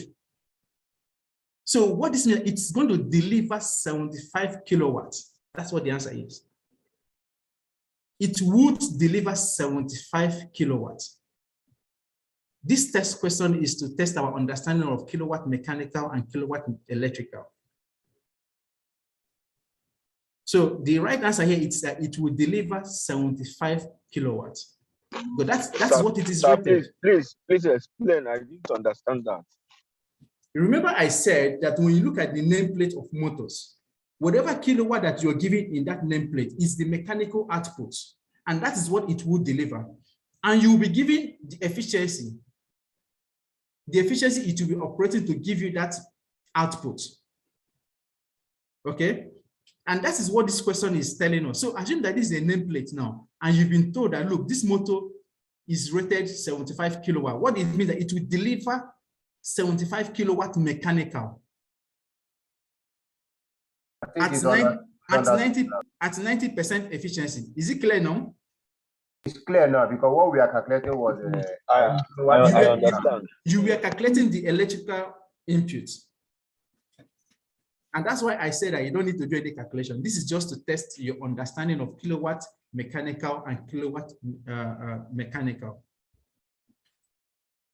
Sorry, can we then assume that the electrical input will be 83.3 kilowatts? If you do the calculation, you'll find out what that should be. I did the calculation. But but that's what it's going to draw, not deliver. Mind you that what we have here is deliver. That's what it's going to draw. Electrically. Right? Yes, electrically. That's what it's going to draw electrically. Okay. Yeah, yes.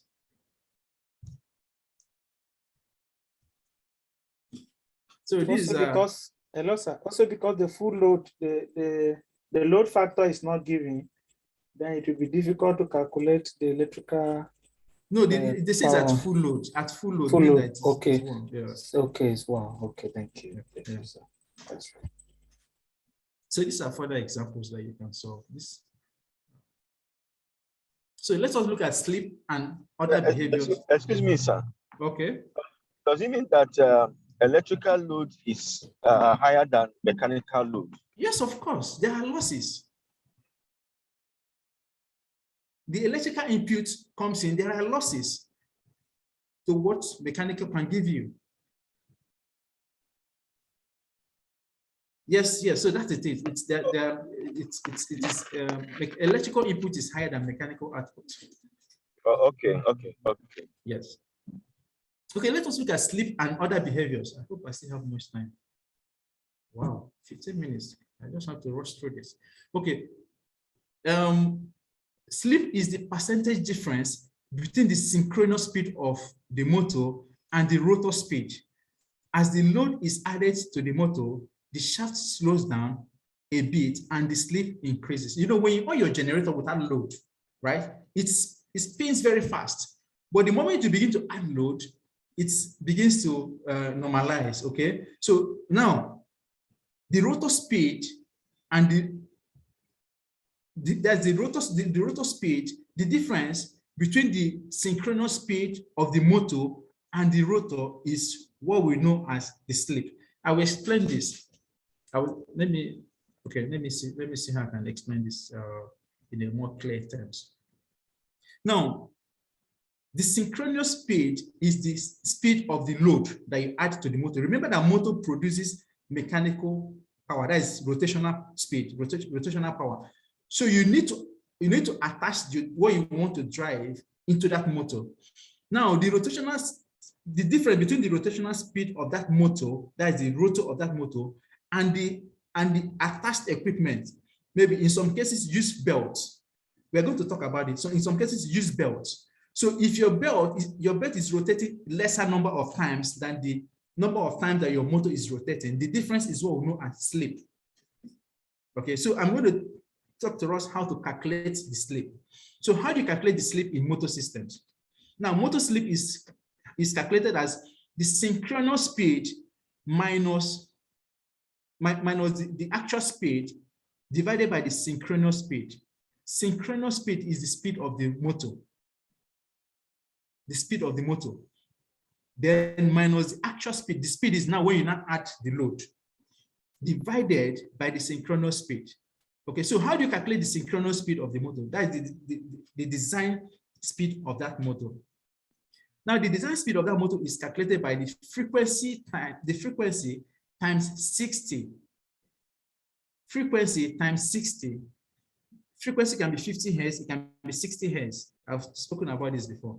Divided by the number of pole pair. So if you're given the number of poles to be 4, pole pair means you divide it by 2. So the pole pair will be 2.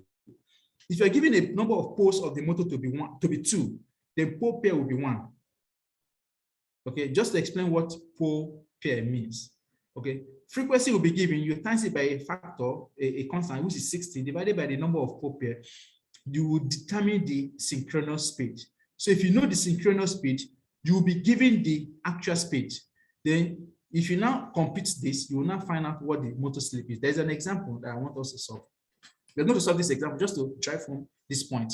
Now, a 4-pole induction motor operating at 15 Hz, the slip at the shaft speed of 1,450 RPM will be what? They want us to calculate the slip. So first of all, we need to calculate what the synchronous speed is. Remember, I told you that the 50 Hz is given, you times it by 60. Who is this in Phoenix note? Please stop this. Stop writing on my screen. So you now divide it by the number of pole pair. We are given the number of poles to be 4. So your pole pair will be 2. So when you do 50 times 60 divided by 2, you have 1,500 RPM, revolution per minute. 1,500 RPM. So that is your synchronous speed of that motor. Now, but they told you that that motor is actually operating at 1,450. So what is the slip? Okay. So the slip on that motor would be your synchronous speed minus your actual speed divided by your synchronous speed. When you do that, you have 3.33%, which is your A. So I just want to use this to explain what slip is in a motor. There are further examples. This motor, new motor efficiency class. These are motor loadings, overloading, underloading, and the nominal loading. You can all read this and understand. Effect of voltage variation in motors. I talked about voltage variation in our previous class. So these are just the effects in motor operations. Voltage imbalance. So if you have 1%, it's okay, but beyond 1%, it causes current imbalance and thus losses. And what's beyond the motor? Okay, these are some of the energy efficiency measures you can do in motor. There are low-cost measures, there are high-cost measures. These are literatures you can read. Let's talk about drives. Now, motor is different from drive. Now, you have motor, you need a drive to transfer that mechanical energy or mechanical power to the process that you want to drive. And that's where mechanical drives comes in. Some people use belts. If you look at this picture, you're going to see belts. Some use chain, some use direct coupling, direct drive, and this is the best. Direct drive, direct coupling. When you have a direct coupling, there's nothing like slip. The rotational speed of the motor is equal to the same rotational speed of the driven application. This is the best. Some use chain, some use, there are so many different kinds of drives. It is important we understand all of this. Now, why I'm saying all of that, when you go to an industry to do an energy audit, you need to understand the industrial processes and how they use energy before you can be able to say, oh, this process is not optimized. You can do better in this. Why not do this way? That's why you need to understand all of these industrial processes so you can be able to identify where energies are being wasted. So these are low and high cost measures for drives. Now, let's talk about pumps. Now, the question is, are motors the same as pumps? Can anyone respond to that? Motors, are they the same thing as pumps? No, sir. Okay. Sir. Okay, thank you very much. So motors are, pumps are motor-driven applications. Pumps, I say that again. Pumps are motor-driven applications. So motors drive pumps. Okay, so it's good that we understand that they're not the same thing, but they can be coupled together. In some cases, you see they will couple together and you think they're just one. No, there are two things. There's a motor and there's a pump. Now, when we talk about pump, there's something that is very, very important. There's something that's very, very important. The impeller, the characteristics of the impeller. Now, this is what we call the impeller. So the impeller diameter is important. The impeller speed is important. All these are what is going to determine your level of flow, the level of liquid they're going to get at your discharge point. So it is important. So increasing the impeller speed or increasing the impeller diameter will increase your output. Reducing the impeller speed and the impeller diameter will reduce your output. And this is why a smaller pump will only produce a smaller amount of liquid, and a bigger pump will produce a liquid volume of liquid. Another thing that is very, very important is your head, your distance, your pumping distance. Somebody's mic is on. Please mute yourself so that we can quickly wrap this up. Okay. So pump systems uses approximately, this is literature. This is talking about the lifetime of a pump between 15 and 50 years. Savings potential is about 40%. Now, what is the demand? Like I was trying to say in the other section, there are about 3 or 4 things that determines the efficiency of your pump. Please mute yourself, please. Please, let's quickly wrap this up. In the next 10 minutes, I should be done with this. So there are about 3 or 4 things that determines the performance of your pump. One of them, like I said, is your impeller diameter, and the other one is your rotational speed of that impeller. And there's another one that is important, which is your head, the distance you're pumping. Okay, and there are also the when you're talking about the distance, you're talking about the height. So we have pumping demand is defined by static height. So this is the height. This is the static height, static demand height. The point where you're pumping from to the point where you're discharging. Okay. Now there's another one. There's a dynamic height. Dynamic height refers to the flow speed at which your water is flowing versus the frictional losses inside the pipe, the valves, the losses in the valve, the speed reductions in the valves, the bends, your pipe bendings. When your liquid hits any bend, there's a drop in pressure. So these are dynamic heights. Then you also have the pipe diameter. So your demand is defined by static height and your dynamic height. Your static height is the height to which you're pumping from the point of entry to the point of discharge, while your dynamic height are the resistance that are met inside the piping system, the frictional losses, the bends, the valves, and all of that. So those are the things that causes reduction in efficiencies of pump, and we need to understand all of this. So there's an equation for pumping. Pump power is proportional to the product of the head. I have defined what the head is. The head is the distance of the height of the pumping, and the flow rate, the capacity, that is Q, divided by the pump efficiency. So this is just the equation. You don't need to cram this. Just know that is an equation for so this kilowatt P. We've seen kilowatt mechanical, we've seen kilowatt electrical. Now this kilowatt P. Okay, now kilowatt P is the shaft power required to operate the pump. The shaft power that is, so this is an input to the pump. This is more like a kilowatt mechanical. If you're looking at this from the point of motors, it is kilowatt mechanical, but if it's going into a pump, it is kilowatt P. Okay.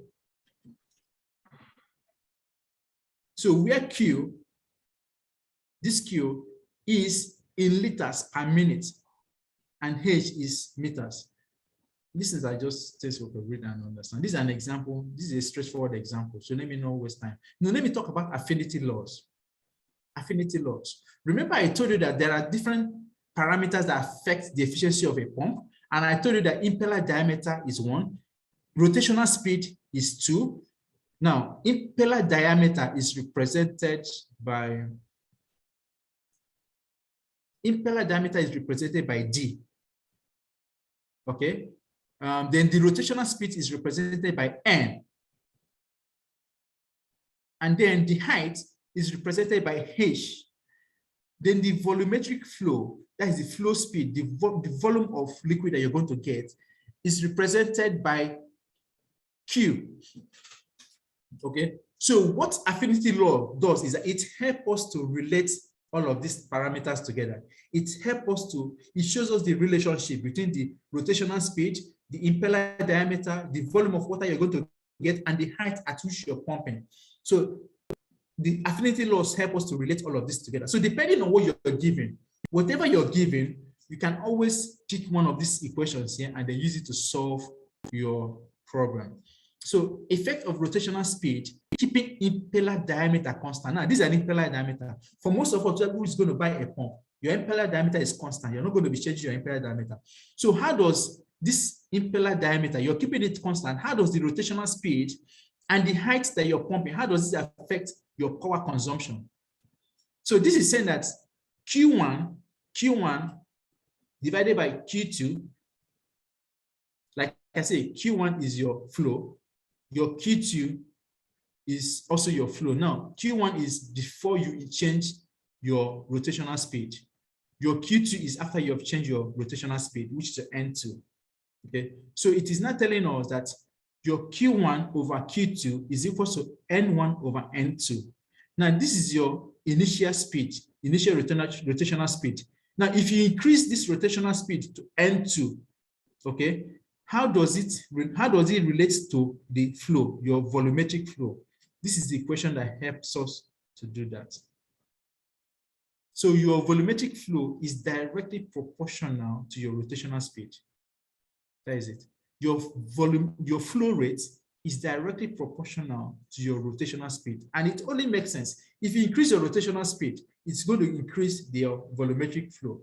Now, how does this compare? How does your rotational speed compare to your height, the height of your pumping? So the height of your pumping is directly proportional to the square root, not square root, it's directly proportional to the square of your rotational speed. The height is directly proportional to the square of your rotational speed. Now, how does your rotational speed relate to your power consumption? Now, your power consumption is directly proportional to the cube of your rotational speed. Now, like I said earlier, these are just equations that help us to relate all of this together.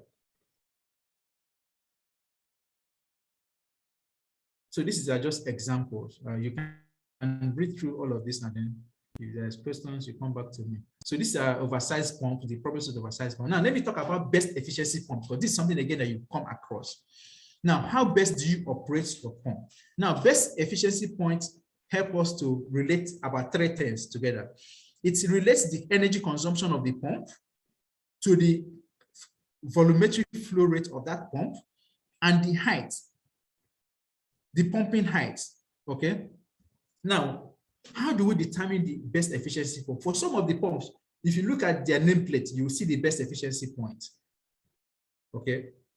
So this green line is telling us the head. And you can see that as the head increases, this is your efficiency. This curve here is your efficiency. You can see that as the head increases, your efficiency drops. As the head drops, your efficiency increases. Okay. Now, your best efficiency point, this is your highest efficiency. This point is your highest efficiency. Now, to determine your best efficiency point, you need to trace this point down to the point where it meets your head. At the point where it meets your head, if you trace it to the vertical axis, you're going to see the best height of your pumping. So if you increase the height, the distance of your pumping, or your height of your pumping more than 60, then your efficiency begins to drop. So the best efficiency for this pump is at a height of 60. And at that best efficiency point, the volumetric flow, the amount of liquid you can get, is about 10 gallons per minute. That's your best efficiency point. Now, there's another thing that you need to know, the energy consumption at that best efficiency point. So this is brake horsepower. Brake horsepower is simply telling us the energy that that pump will be consuming at the best efficiency point. So the point where this line from your highest efficiency, at the point where it meets your brake horsepower, you trace it to the right. The value you get here is the energy that that pump will be consuming at best efficiency point. Is the energy that it will be consuming. So it might look a little bit confusing at this point, but like Engineer Uche said, this is just a pointer to the things that you should know. I expect that you do further studies on this. If you have questions, please reach out to us. We'll address whatever questions you will have. I'm just trying to wrap this up because of time. So series and parallel connections of pump. For those of us that are familiar with the electrical system, maybe batteries, connecting batteries in series and parallel, it is the same thing with your pumping system. Okay, so when you connect your pumps in series, you're not increasing the pump distance. Your series operation increases the head without increasing the volumetric flow. Okay, so when you connect your pumps in series, it increases the distance of your pumping, but the volume that you're going to get would not change. Okay, but if you connect your pumps in parallel, you increase the volume, the water that you're going to get out of it. Okay, however, the distance, the height, the head would not change. These are approaches to optimizing your pumps and flow and all of that. What I want to point out here is the use of VSD. Use variable speed drive. So use variable speed drive for your pumping system. If you need high pressure, you can use your VSD. If you need low pressure, you can actually use your VSD to increase the output and reduce the output so that your pump at all times is operating at best efficiency points. This is talking more about variable speed drive. These are literatures you can read with HVAC systems. I'm almost, but I'll just quickly run this off. So this air handling unit. Now HVAC system means, I think I've said this before, heating, ventilation, and air conditioning system. So these are just pictures of a central air control system.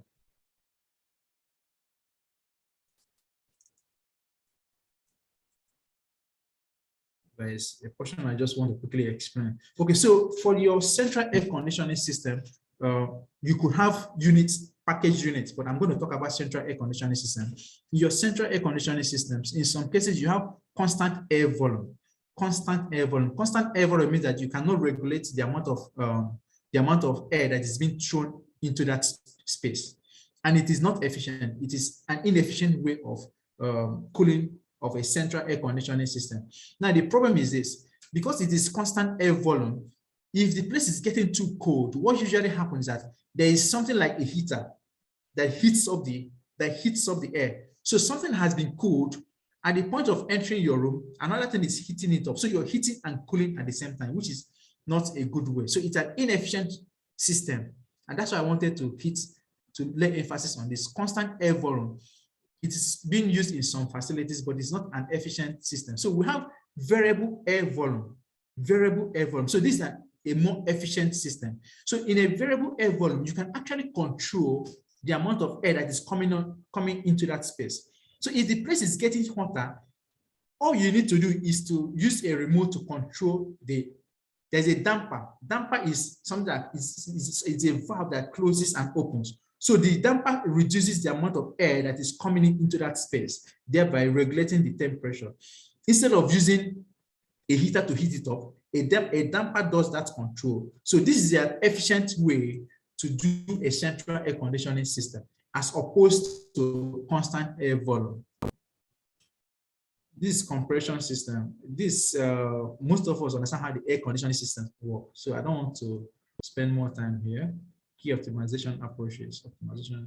Compressed air system. Compressed air is generally known as the most expensive form of energy. Compressed air is generally known as the most expensive, and the reason is this: it consumes a lot of energy and the efficiency is low. I don't think it's up to 15%. for a compressed air system, the electricity that you're going to use to generate the compressed air system, most of them are wasted in the form of heat. So it's regarded as the most expensive form of energy. So most of us already know how these air compressed systems are being generated. You use compressors to compress the air, and you store the compressed air in a cylinder. And then you now use it for an industrial process. Some industries uses it for pneumatic processes. Pneumatic process. There are some equipment that uses air pressure to operate. So these are the places where you need to compress air system. There are so many applications of compressed air system in an industry. Okay, so it is important that when you go for an audit, you look out for leakages. It is very, very important. You look out for leakages. You look out for how to recover waste heat from the compressor. Okay, I think I think I'm just going to run. So that's it. Thank you very much. I have spent about 7 minutes beyond my time. Thank you very much for your active participation, your contributions. I very well appreciate all your comments. Please, I apologize for the way I rushed it, because I was told earlier that this is going to be the last day, and I needed to pass these messages across. But the good thing is that you're going to have this slide on your own time, go through them, practice the exercises, do the test, and then if you have questions, please reach out to us. We will attend to you. At this point, I will need to introduce the next facilitator. Engineer Onyinye, are you here? If you're here, please indicate. She's trying to come in. I don't know, maybe let's ask the question for this section. Let's take 10-15 minutes. She's on her desk now. Okay. So the program for today is, after this section, we'll have a 15 minutes question and answer session. Then she comes in and takes us for 30 minutes, and then we'll do the last section for the next 15 minutes. Okay. So fantastic. I think at this point I will welcome all participants to ask questions based on what we've done so far, especially for what we have done, the lecture we had today. I don't know if there's any question at this point. Nyachima, you can coordinate this session, please. Thank you, Engineer Uche. So if you have questions, I can always go back to the slide, but if you have questions, please, please let me know. If there is a particular slide that you want me to throw more light on, that you want me to explain further, please, let's use this time to do all of that. So I wait for your response. Engineer Rahim Adioshun, please, you raised your hand. Go ahead. Yeah, good afternoon. Well done, sir. I want. Can you hear me? Yes, I can hear you. Go ahead, please. Okay, good. So nice job, I must say. I want to ask about this. There is a slide where you talked about the different drives, belt, using coupling and what have you. So you said coupling is the best. But there are some situations from observation that, based on even design, they don't use couplings, they use belts. So are you saying that, what are actually the pros and cons of using a couplings in manufacturing, especially in the manufacturing industry, where you have so many of their, like a packaging units, they have all these belts and what have you that they normally use instead of belts, instead of coupling rather. I can remember the only places where they use more of coupling is where you have all these pumps and probably mixing shafts and what have you, where you have electric motors, to do some mixing. But where you have light, maybe like all the packaging where you have some motor just to VFDs and what have you, they usually use more of belt. You won't find couplings there. So what can you say about that? Okay, thank you very much. Yeah. The thing is this: you have to understand the situation. Direct drives is not applicable in all cases. Okay, so there are only few cases where you can use direct drive, like you talked about, maybe pump systems. It depends on the process. So you need to look at the industrial process and see if it's something that you could achieve using a direct drive. If a direct drive cannot work, then you have to look for the next the net efficient drive system. Okay, so like you can see here, we have the chain. Here you have belt.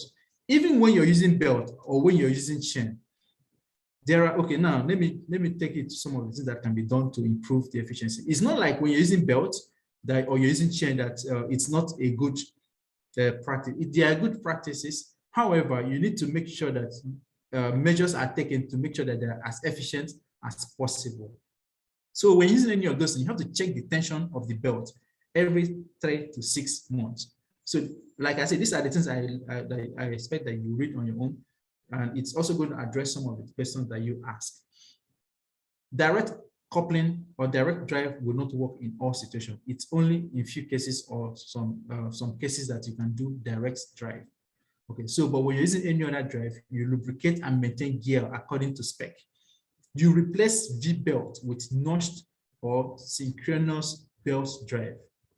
Okay, now there are also high cost measures where you have to replace gearboxes, especially 1 gears and all of that. Or you can use VSD or direct drive where applicable. So this, I don't know if this answers your question. Direct drive does not work in all cases. So hello, sir. Thank you. Okay. Hello, sir. Yeah, yes, you have. Just an input, sir. It's actually an issue of application, as you have said earlier. Direct coupling is for energy efficiency, for maximizing energy consumption and reducing energy wastages. But when you factor in application, the process for which it is meant to serve, for example, you are conveying a solid material in an industrial process, or you are crushing stone, heavy stones, there could be jamming in that equipment. So if your motor is running and is coupled directly, that could result to the coupling shaft being damaged or something. But if it is a bed, it could roll over. If the crusher stops, the bed could roll over a bit, and that will reduce the impact of metal to metal coupler if it were metal to metal. So I think this is, application is the key here. You marry application with your input system, your input power system, and that serves well. Thank you, sir. Fantastic, fantastic. Thank you very much.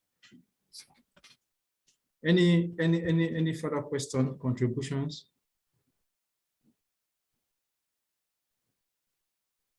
Question about the condensate recovery.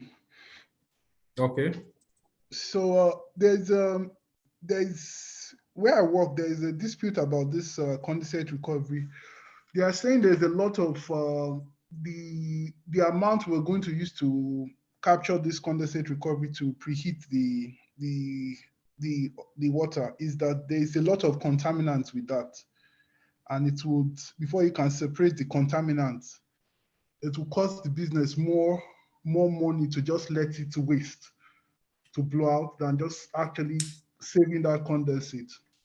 So I don't know what you, because it's like they use different types of like coke and bunker C and all those kind of materials. They say the problem is that there's a lot of contaminants, and before you can separate it, it will cost the business more money. But there's some people are saying we should do it, some people are against it. So thank you very much. I mean, it gives me joy when I hear people who have either direct or indirect experiences with some of these things. It makes me understand that for some of us who have not had these experiences, it also creates that impression in you that yes, these things are real. I mean, it is happening in the industries, and this is something that should give you that motivation to want to visit an industry and look at for these things. Or when you go out for an excursion, we are all engineers. Our various branches should organize excursion to industries where we can have a first-hand experience or see some of these things that we're talking about. It is very, very important that as engineering bodies or practitioners will do that. So coming back to the question you asked, thank you very much. So in condensate recovery, you need to first of all weigh the viability of that condensate recovery. First, is it viable in terms of do you have a large condensate that you want to recover? And by the way, if there's something that is not very clear, you talk about contamination, because condensate recovery, there's no material exchange. There's no material exchange. And if the water that you're getting from the steam system, you're only sending it back into the boiler. So I don't know where that contamination is coming from. It's not clear to me. It's not actually a boiler. It's more of an induration machine. It's more for induration machine. Basically, it's for we process pellets. Okay. So if the water is contaminated, then you cannot send it back to the boiler. If there's a material exchange in terms of the water that's coming off, if it has had a contact with any other substance, then it is no longer healthy to send it to the boiler. In which case, you might need to remove the impurities, you might need to treat it again. So if you weigh the cost of doing that treatment, it might not be worth it, which is what I think is the case here. However, if the condensate is not contaminated, if it's coming direct from the steam system, the steam trap, it has not made contact with anything, then in that case, it makes sense to send it back to the boiler. Okay. Yeah, so that's it. Thank you. Thank you for the contribution. Any other question?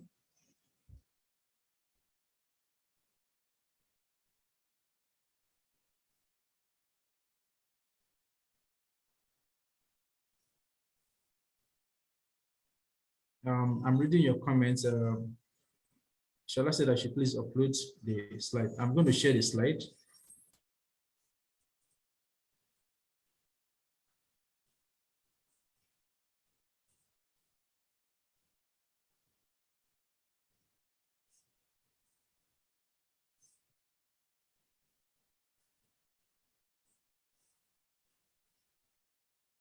Engineer, how is Onyinye on board now?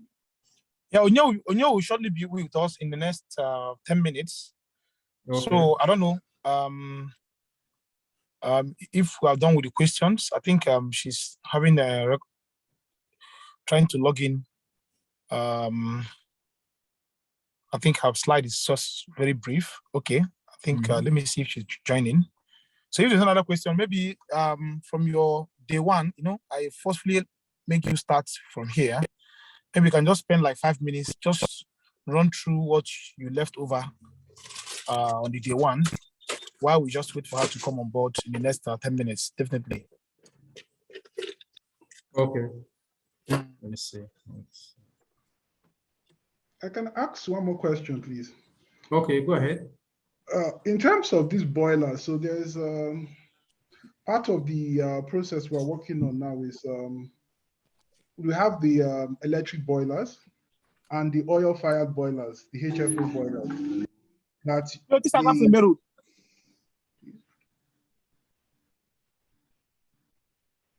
Okay. Sorry, go ahead. I mean, someone. Okay. Like we have else. The HFO boilers. That's the oil-fired boilers and the electric boilers. So okay. I don't know, like in Nigeria now, what is the predominant boilers we use for industries? Are we still on the oil fire boilers, or we're using the electric boilers for power plants? Okay, so this, go ahead. Okay, in terms of CO2 emission, most of us are trying to transition from the oil fire boilers because of the bunker that is being burnt and the CO2 emission. So there's a lot of people now trying to convert the the HFO fire boilers, the oil fire boilers, to electric boilers. So I want to find out what is the predominant boilers we're still using in Nigeria at this moment, if you don't mind me asking. So the most now the water tube boiler in most cases operates at a high pressure. Then the fire tube boiler operates at a relatively low pressure, and it is the most common. The fire tube boiler is is the most common. Yeah, they operate at a relatively low pressure. Yes. Okay.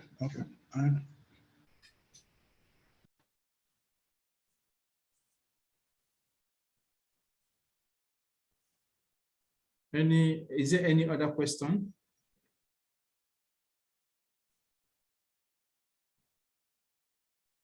Please, I have a question. Go ahead, please. In calculating your load, because you made mention of mechanical load and electrical load. Which one do you put into consideration if you are doing your energy audit? Which one do you put into consideration? Is it the mechanical or the electrical load? Now, let me state this categorically. When, as an energy auditor, your job is to follow the energy from the point of generation to the point of final consumption. And you're paying close attention to every point where you have energy conversions. So your generator is an energy converter. It converts chemical energy to electrical energy. Pay close attention to your generator. How much energy content in the fuel is being converted to electrical energy? There's a lot of waste there. You need to pay close attention. Sometimes you might need to plug an instrument to understand what is going on inside that equipment. And that's your job as an energy auditor, to tell the owner of the facility that, look, your generator is highly inefficient. Now, a liter of diesel should contain about 10.7 kilowatt hour of electricity. 1 liter of diesel. Now, guess how much of that is converted to electricity? Just about 32%.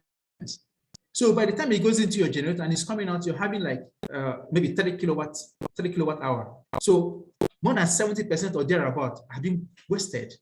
So these are the areas we need to pay attention. We need to make sure that the generators are operating at their highest efficiency.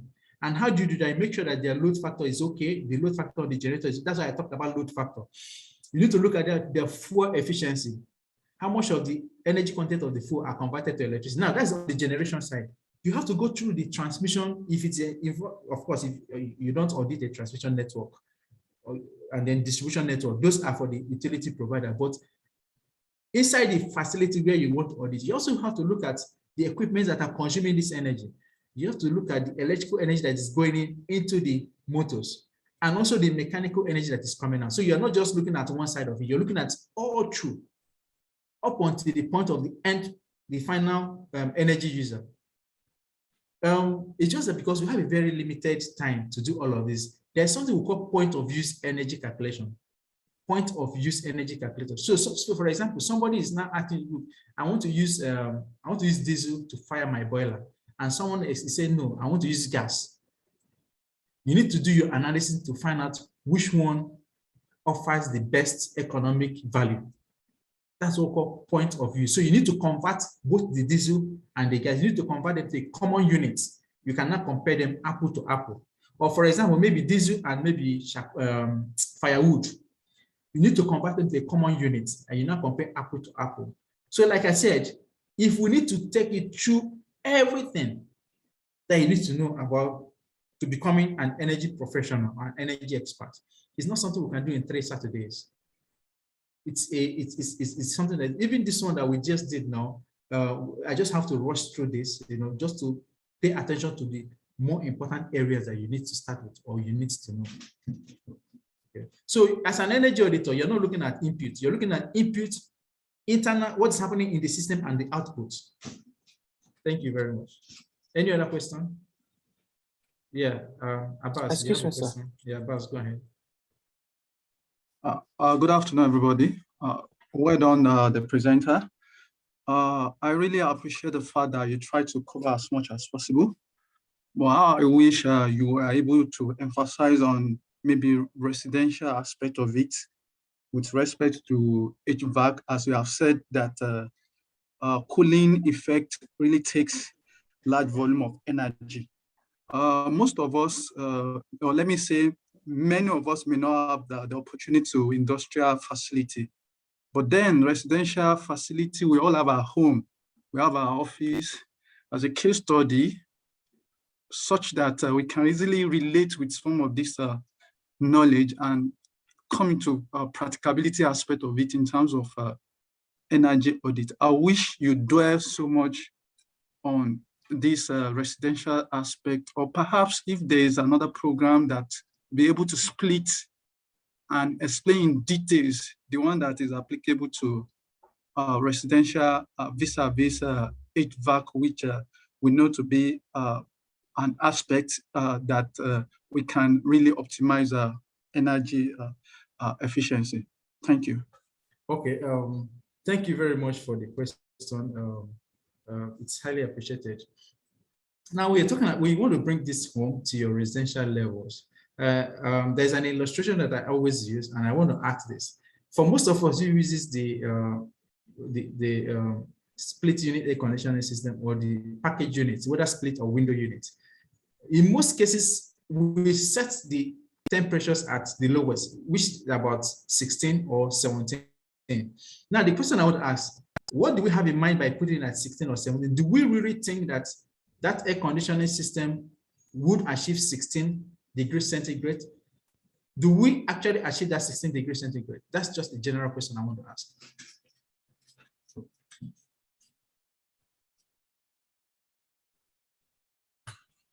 I think we have is Engineer in? She says she's in, so I assume she's in. Gentlemen, we have the last section for today. I believe after this section, we'll also plan how we'll learn further. We're not going to meet again, but there will be videos, there will be materials that will be sent to us. It's going to be a continuous capacity building. So I want to introduce the next resource person. For me, if you're talking about energy management in Nigeria, you're going to meet her in one way or the other. She's a known figure. Her name is Engineer Nzelo. She's Association of Energy Engineers, Sub-Saharan African Regional Young Engineer Professional of the Year. She's a yearly Power Africa Young Women in Africa Power alumnus, and the first female certified energy manager in Nigeria. Yes, I agree with that. She's a versatile professional with more than 9 years experience in ICT consulting and energy management. She's currently the mini grids at Energy Access Nigeria, where she's in charge of building a high-performing team that will electrify rural communities, simulate demand, and build a profitable business. She's knowledgeable in renewable energy systems, energy management, power utility, and so much more. Because of want of time, when she comes on board, I think she might share her contacts for some of us. You're free to reach her. That is the idea of this training. It's not just about the 3 hours we are spending, but it's also an opportunity for you to network and meet people and meet the players in the industry. Yesterday, I got a mail from someone. I'm sorry I've not replied your mail, asking me for a quote on something. Sorry, I got your mail late, and maybe after today I'll reply you. So you've met Chima, you've met myself, you met Ishi last week. So the next person is going to be Engineer Onyechi Nzelo. So it's my pleasure to welcome Engineer Nzelo to tell us about tariffs, demand side management, and some other key expertise that she has. So Engineer Nzelo, you are free to take the floor. Are you there with us?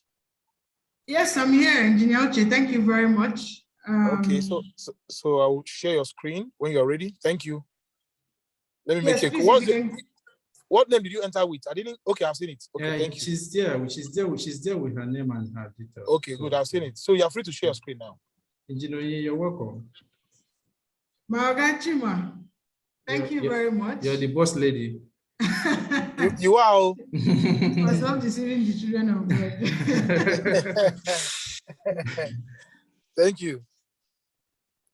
Okay, thank you, everybody. Thank you, Uche and Chima, for leading the charge in this. And thank you for the opportunity to be here. It's a privilege to be here.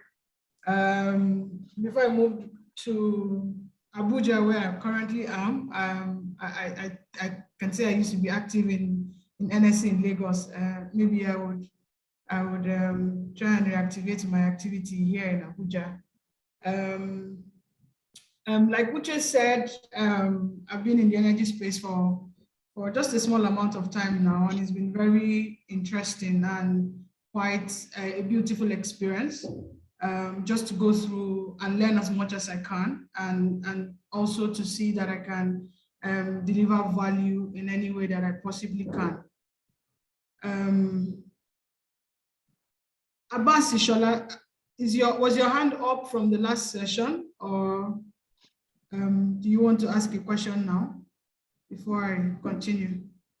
So apology, it was for the last session. Okay, all right. Just confirm that you can see my screen and so that I can go ahead. Yes. Okay, so for the remaining time that we have today, I'll quickly take us through demand side management and then tariffs in Nigeria as we have it today. I mean, I believe a lot has been said around energy efficiency here. And the beautiful thing about the energy supply system is that it is both supply and demand. So as many of us here know as engineers, in a sense, energy is consumed the moment it is produced. So it is a pull system. So you draw energy. In a sense, the moment you turn on your light is the moment it's generated from, say, a wind power plant or Sapele power plant. It is almost instantaneous. So we see that the energy system is an interconnected system. It's usually said that it's the biggest machine in the world because really and truly, there is a line connecting the light bulb in your house to all the power plants on the grid, if you are on the grid. We can actually trace a line from the 4 mm wire that powers your bulb, to the 150 mm aluminum conductor that picks from the transformer, that then goes to the transmission station and then finds its way to any generating station. We can actually draw a physical line that supplies, that creates that conduit for power to be supplied. And that's why demand is important. And that's why being able to manage the demand is critical if you must achieve energy efficiency and energy management, to be able to, all the impact that it has on the climate, to be able to manage energy utilization and the impact it has on the climate. Right, so I'll just go through my slides. A lot of the things, I'll pick the topics as they come, right? So I have explained that demand, sorry? Presentation mode, please. Oh, okay, sorry for that. Let me do that.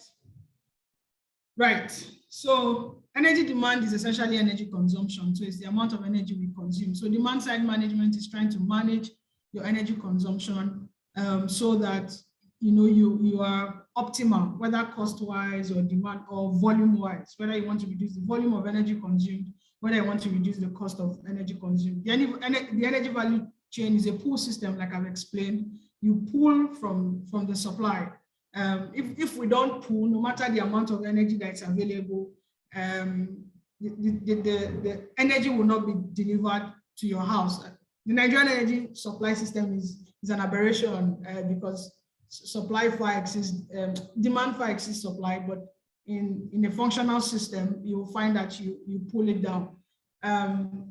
So it's essentially the demand that drives the entire system. It determines the total amount of energy used, the type of fuel used, the characteristics of the final energy used. So the total amount of energy used, if you stay in your house and you turn on only a bulb, a 60-watt bulb, then the amount of energy used will be a 60-watt bulb, plus or minus efficiencies. It determines the type of fuel used, in a sense. It determines the kind of conversion. So if at a certain instant you want only heat, you can turn on a burner, a gas system, and boil water and produce heat. If you want electricity, then the characteristics of the energy supplied will be in electricity. And if you are in a precision, in a system where precision is really important in terms of the quality of energy supply, so especially in the medical space where you require to have, frequency at a certain level so that your equipment are not destroyed, then you also determine the characteristics of supply that you need, because you want your frequency band to be a certain level, you want your power factor to be a certain level. So the demand also determines the characteristics of the final energy used, and of course the energy conversion system used. I've already said that. This is the graph by the side is from the IEA, the International Energy Agency, just speaks about the energy projection across the world and how it's going to grow. So we can see that demand is projected to continue to grow.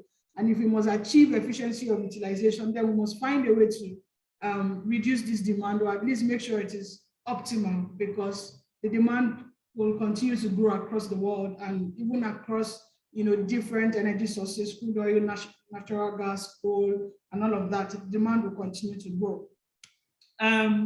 I just wanted to speak a bit about the Nigerian energy demand space. We can also see that it's following the same trajectory. It will continue to grow. From what we can see, heating is a major form of energy that is required, essentially for industrial processes and residential use. And that's why you can see a lot of biofuel. Today, we majorly use a lot of biofuel. If you aggregate, all the firewoods and all of that we burn, we can see that it continues to grow. So for us to meet this demand, we must develop and deploy efficient energy conversion systems, and also with adequate demand side management, so that we are able to meet this demand. And this is also just what I was saying, that is an aberration of our system today.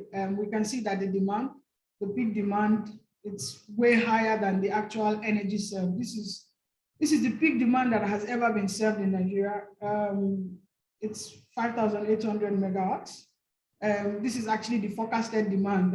Demand is closer to 20,000 megawatts, grid demand, but we only meet today 25% of that, which is about 5,000. All these other ones are just, we have a generation capacity that is way higher, 13,000, transmission within capacity.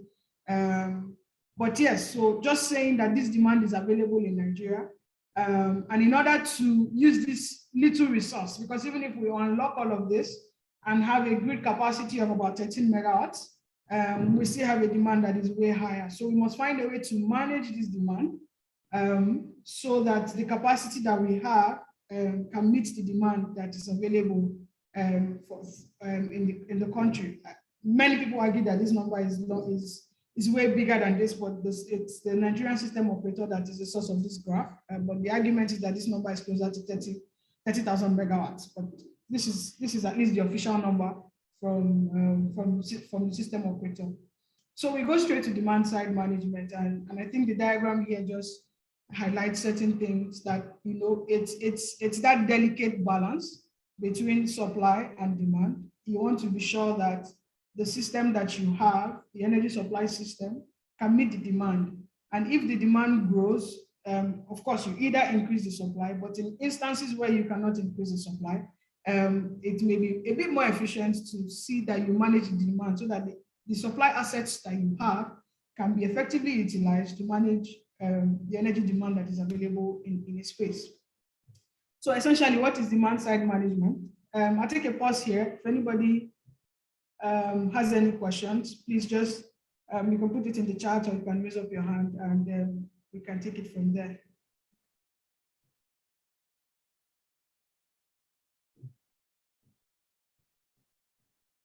Okay, so demand side management is a system of actions that is expected to manage and optimize energy consumption and hopefully reduce energy cost. It's as simple as you're going out of your house in the morning and you turn on the light bulb so that you don't consume that energy when you're not available. And that's the way you've managed your demand. You've turned off your light bulb. It is usually a combination of usually financial incentives, maybe charging you a bit more if you are wasteful, or education, training people to say, oh, this is how you must manage your demand. A combination of both, to make sure that the demand system is managed. As I've explained before, because supply is finite, it's not infinite, we must manage demand so that the power gets across to everybody in a manner that it can be effectively utilized, across the space, whether it is in a factory or whether we're talking about the grid system, right? You then have to find a way to manage your demand so that you can effectively utilize supply.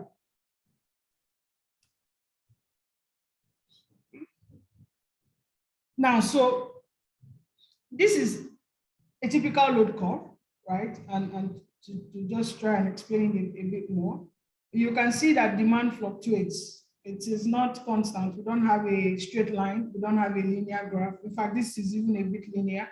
Ideally, the demand really just sometimes is in a sinusoidal format, right? And like I had explained before, electricity must be produced at the time that it is consumed.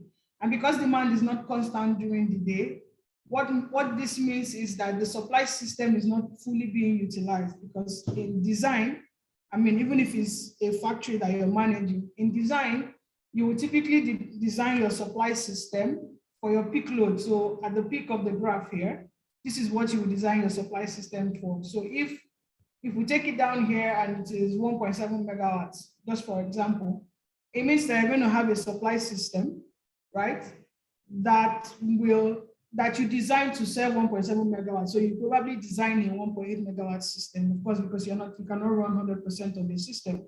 You probably run about 80%, right?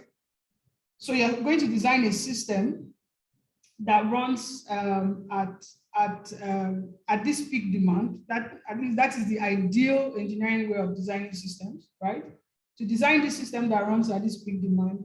But you see that if you design it here, it is probably, if you go back to this graph, it is probably being utilized at that point for maybe 10% of the time or 20% of the time, right? So it means that all through the other parts of the day, you have idle assets. So you have idle generation or power generation capacity that is not fully being utilized. So demand side management will then help you find a way to optimally manage these assets, either to reduce this load curve so that, maybe bring it back here. I don't know if you guys can see my mouse. I'm trying to use my mouse to explain. Find a way to bring down this load curve by whatever incentives, like I explained earlier, but I'll also show it below.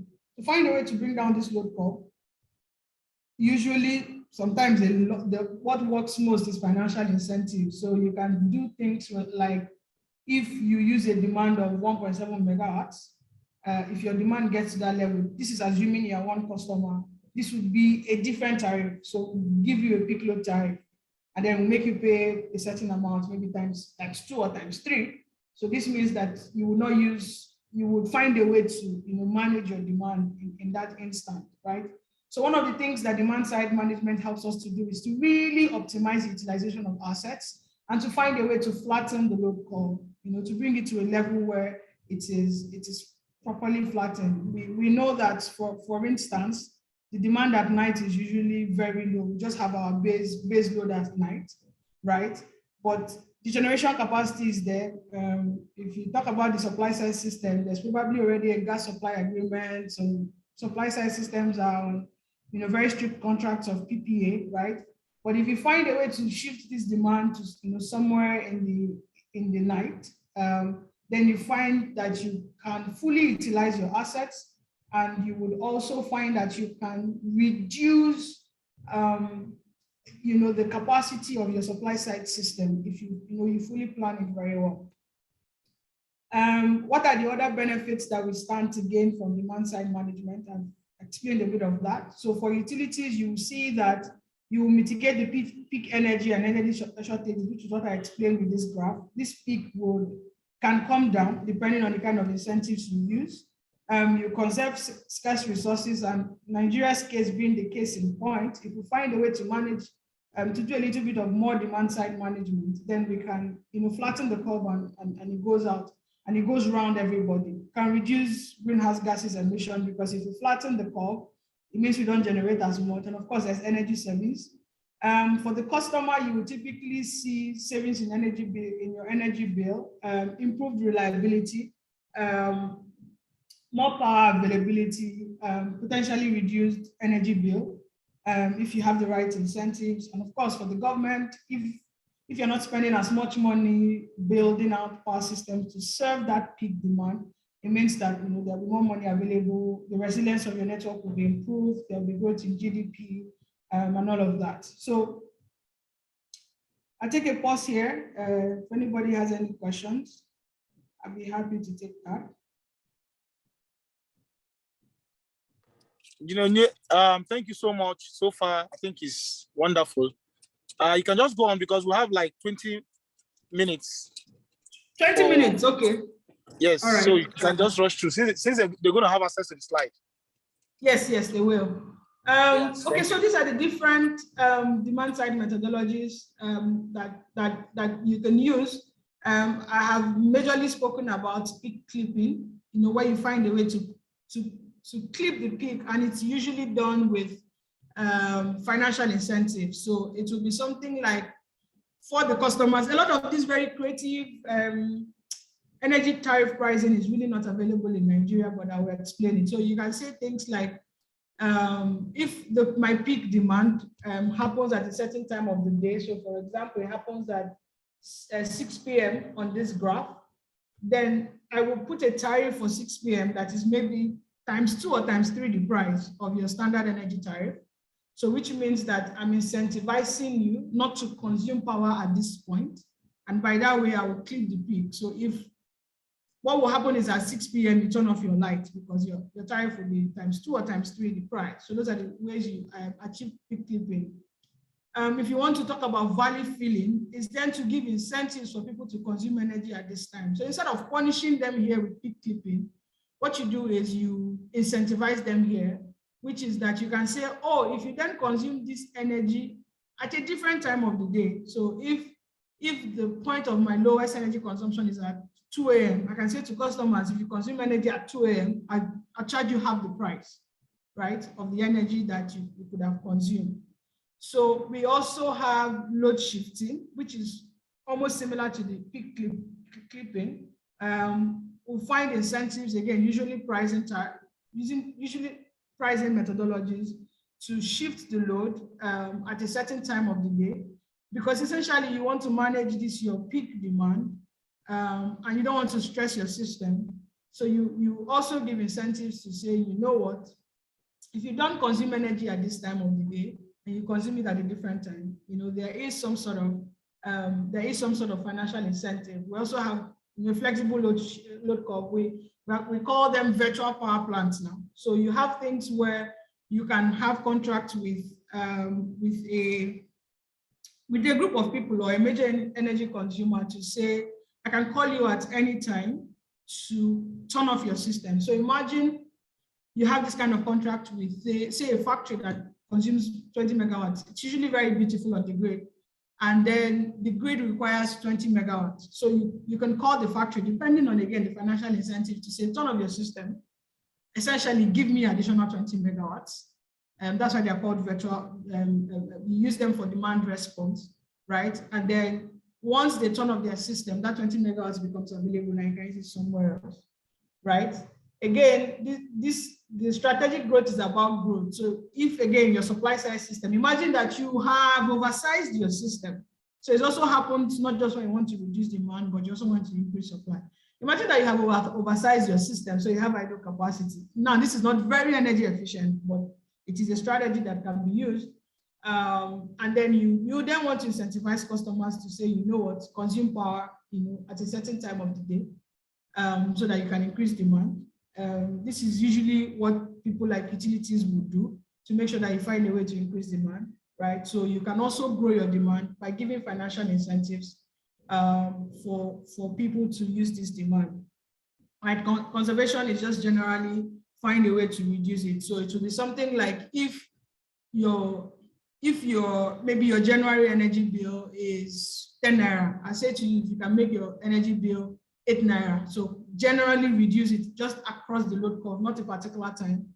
But if you can reduce it by a particular number, then there will also be a financial incentive for that. So those are the kind of methodologies that we typically have, for demand side management. And it doesn't just also apply on the grid. If you are also a facility manager and, for instance, at a certain point in time, maybe you realize that energy is being consumed you had, back to this example, you had sized your system for 1.8 megawatts, right? And then because of increase in production, you can see that your utilization at a certain period of time of day, it's being increased. You can have conversations with the production manager to say, you know what, can we shift maybe one line of production, if it's possible, to a certain time of the day, shift it at night, so that at this point in time, you can continue to run your assets and you don't also affect production. So it also doesn't just happen on the grid system, even when you're managing your facility, because your supply is finite, If demand grows beyond supply, of course, reliability will be affected.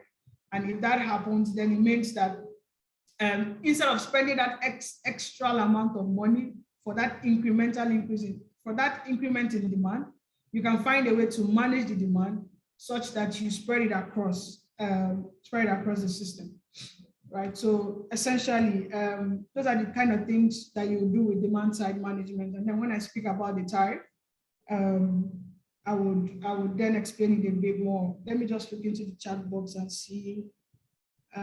Yeah, somebody is saying you're encouraged to use a washing machine in the night rather than during the day in most part of Europe. You receive messages telling you when energy is cheap. So, like I said, you don't see a lot of that in Nigeria. We're not very flexible with our tariff, but that is a lot of the things that happen, in other climes to make sure that we don't keep increasing supply because demand is growing, but we don't keep increasing supply, but we find a way to manage the demand so that we don't, a lot of things have been said here, so that you conserve the energy, you don't, burn more fuel, right? But you find a way to manage the demand. Is load shifting the same as load shedding done in South Africa?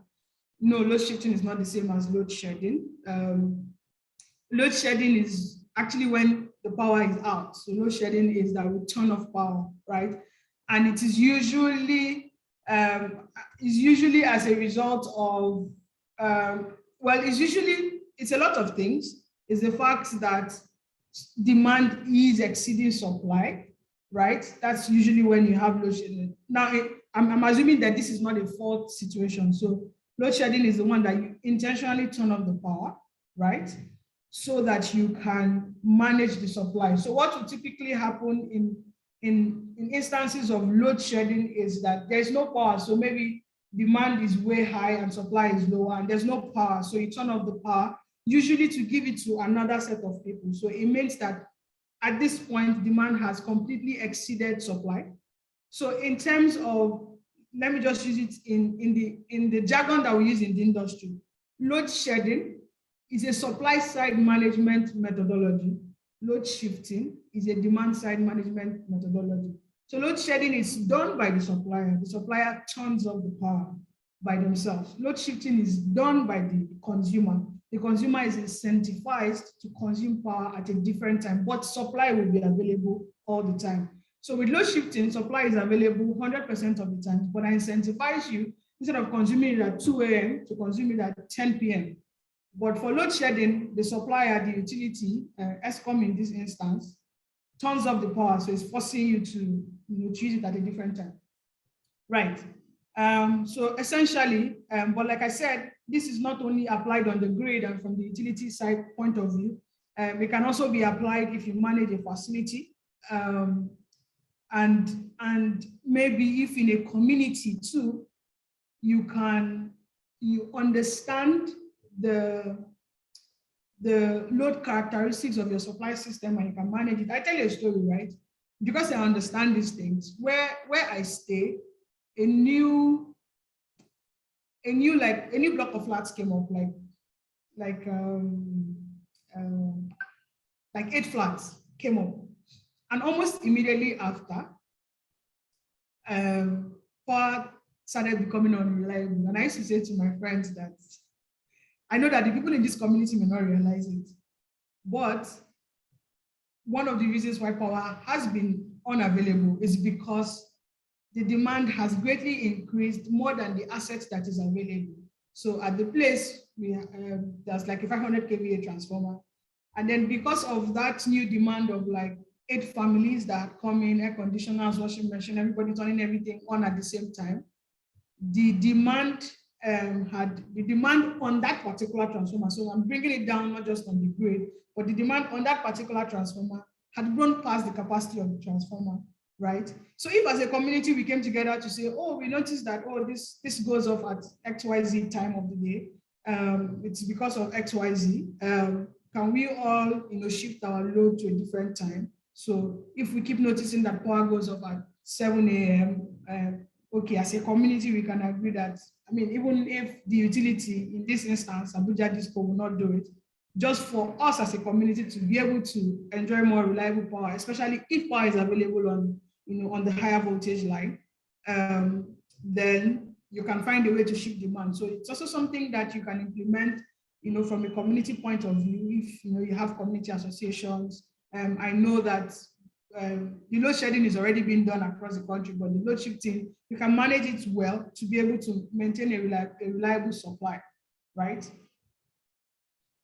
Okay, so that is essentially it for demand side management. I will then move into energy tariffs.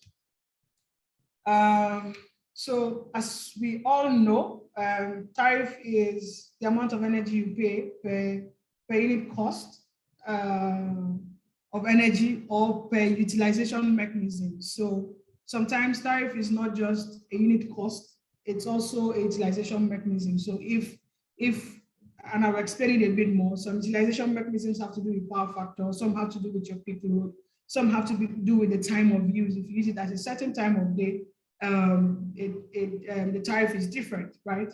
But it's usually a function of the unit cost and the utilization mechanisms. There are several types of tariff classes, usually depending on the policy of the country. We all know that Nigeria moved from the basic residential, commercial, industrial, special street light to the service-based tariff sometime in 2022. So there isn't one size fits all for everybody, but there are just different types of tariff methodologies and mechanisms that can be used, again, depending on what is trying to be achieved. So that's why it's usually driven by the policy of a country or of the entity that is managing, the entity that is being managed, right? So we have different types of tariff, and usually it's a function of a certain thing. So usually it's the function of the type of load. In some places, tariffs are spread across the type of load. So the three major types of load that we have are the residential, commercial, and industrial. The reason is that residential load is generally resistive, commercial load is generally inductive. So power factor differences across boards. Commercial load is a mix of both. Again, residential load is usually smaller by capacity or by volume. Industrial load is usually higher, right? Again, we can also segregate energy tariff by the maximum demand. So the stored capacity of an asset or a plant. So if we can see that your demand is 5 megawatts and another person's demand is 100 kilowatts, we can also segregate tariff by that. Sometimes tariff is also a function of the power factor of the load that is being utilized. It's also sometimes also a function of the amount of energy. So in some places, the more energy you consume, the lower the tariff. In some places, the less energy you consume, the higher the tariff. So depending on some of those things, sometimes also dependent on the time of use. And I'll explain it on the other side of the slide. So we have different types. I mean, there are different names, but the methodology is usually the same. So we have the flat demand rate. This is usually a demand rate tariff. So it is not a function of the energy consumed, it's a function of the demand, which is a function of your installed capacity. So speaking about maximum demand. So we have tariffs where it's like a take or pay, where I say to you, I'm going to charge you for the demand for your installed capacity. So we'll say, oh, maybe it is 1 naira for every megawatt that you have installed. So I'll do, if you have installed 2 megawatts, I don't care whether you consume only 100 kilowatts out of that. I will charge you for 2 naira, so 2 times, 2 megawatts times the cost, right? And that would be the energy tariff, right, that you pay. It's, like I said, what drives it is the policy of the place that you're working with, right? There's a straight line meter tariff, which is essentially what we have here, per unit charge. So I read your meter, if you consume 100 units times 10 naira, if you consume 200 units times 20 naira, right? Depending on the unit charge, right? And then we have a block meter rate tariff. So it means that the times are in blocks. So we can say that between, if we turn on the meter today, in the first 10 hours, your tariff will be X naira. In the next 2 hours after the first 10 hours, your tariff will be 1 naira. In the next 3 hours after the 12 hours. So it's like a block. For every block of time, there is a tariff that you charge in that instance. We then also have the two-part tariff, which was what was existing in Nigeria just before privatization, where we had a fixed charge and then the energy charge.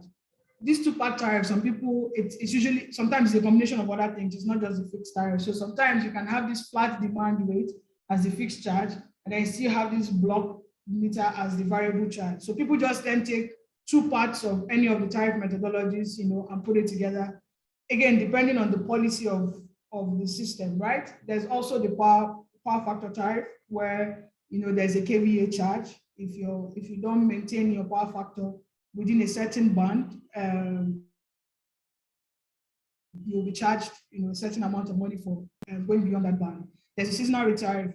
In most European countries, the tariff you pay during winter is not the same you pay during summer, across the seasons. And again, it's essentially because of the energy utilization. So during winter, there's a lot of heating requirements, which is not there during summer.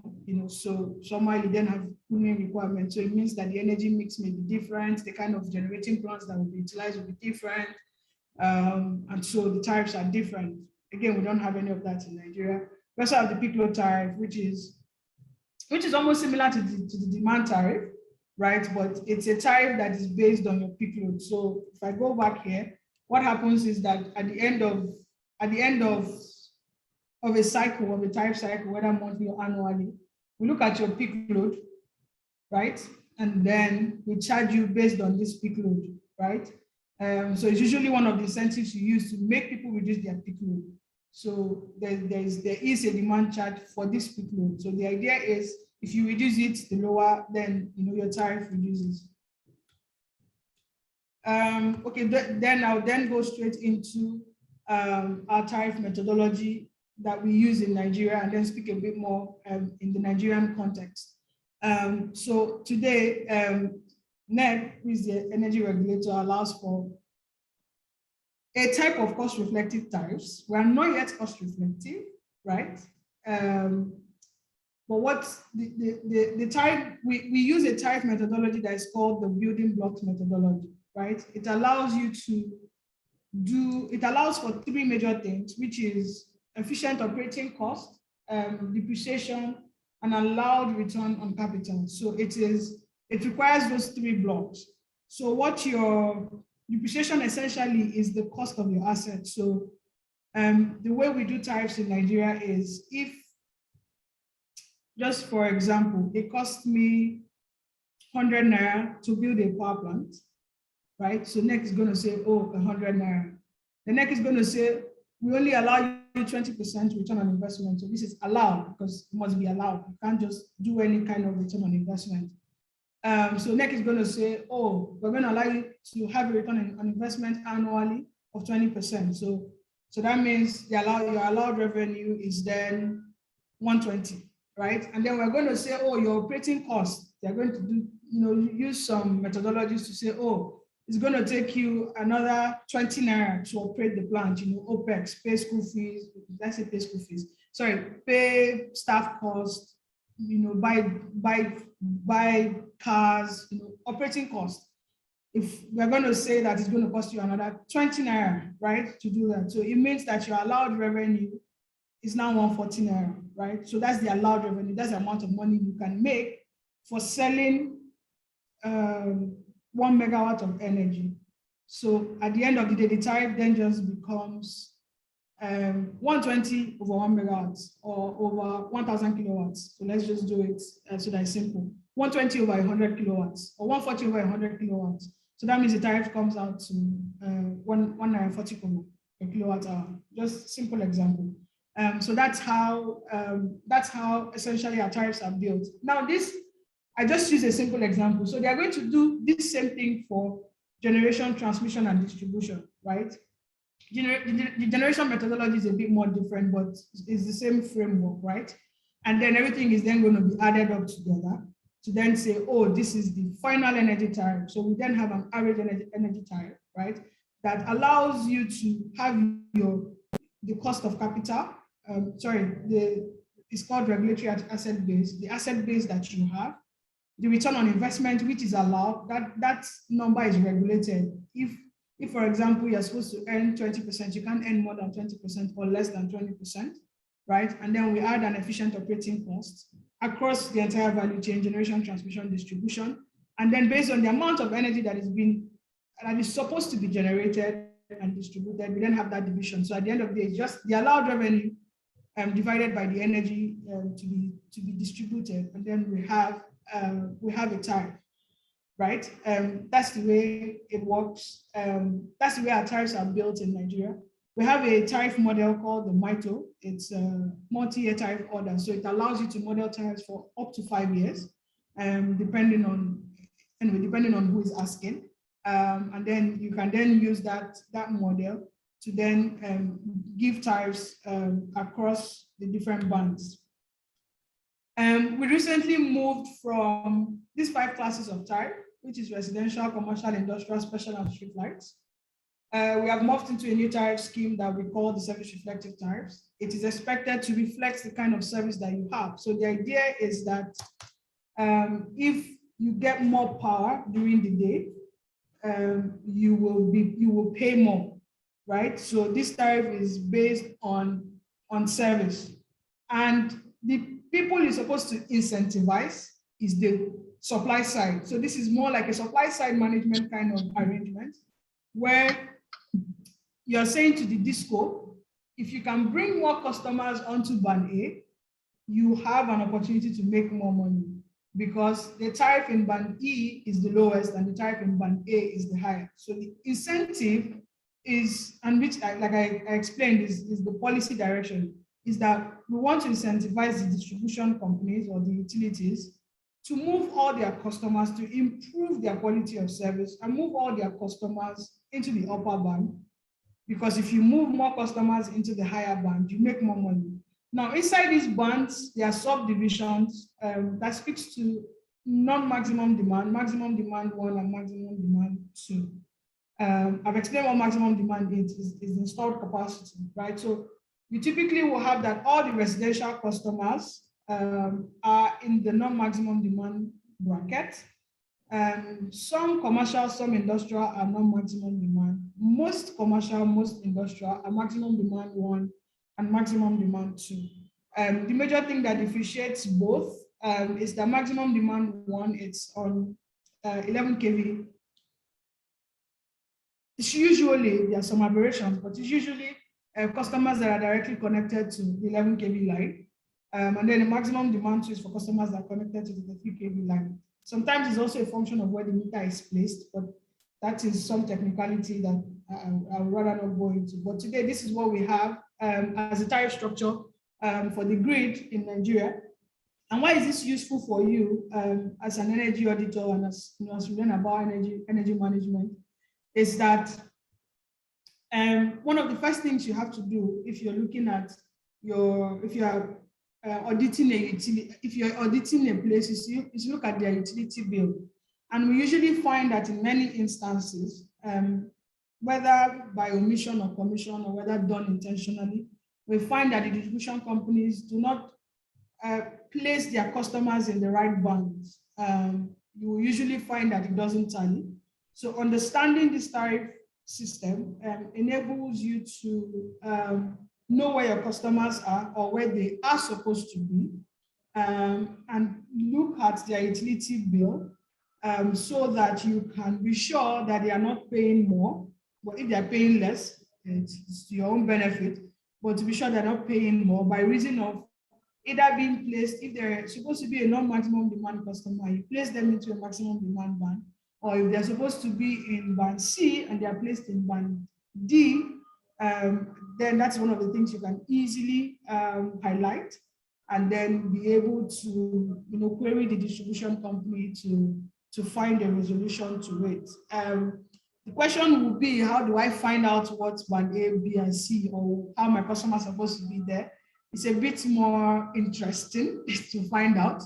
But there's a document on NEC website that actually shows where all the figures are. It's not a very interactive document. So it's an Excel sheet that was scanned. So it's not like you can just type in and query it. You really have to take your time to look at it. You can find where all the feeders are, and then you find which feeders are supposed to be on each band, and then you can then confirm that your customer is on the set band or not on the set band, right? So this is what we have as our tariff structure in Nigeria today. The idea, what I hear, is that in another 6 to 8 months, these two bands will not exist. The regulator is insisting that all the customers are moved to a minimum of 12 hours of supply a day.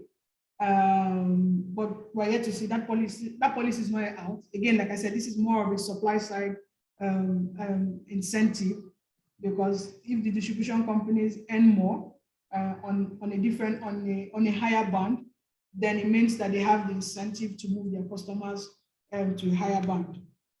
And this is just a snapshot of what we have in terms of energy bill to customers according to the different bands. As you can see, it seems like the goal is being achieved. The customers on band A have the highest share of energy. Because of course, if you have power for more time in the day, of course, you're going to have the highest share of energy. We can see that band B is not exactly, it's expected that the graph will be a bit more linear like this, but you can see that there are some differences. The purple band is 2021. Sorry, I think this graph has a little bit of error. It's supposed to be 2020 and 2021. A comparison of both, but I can see that the numbers are the same. Please forgive me, I probably didn't copyright.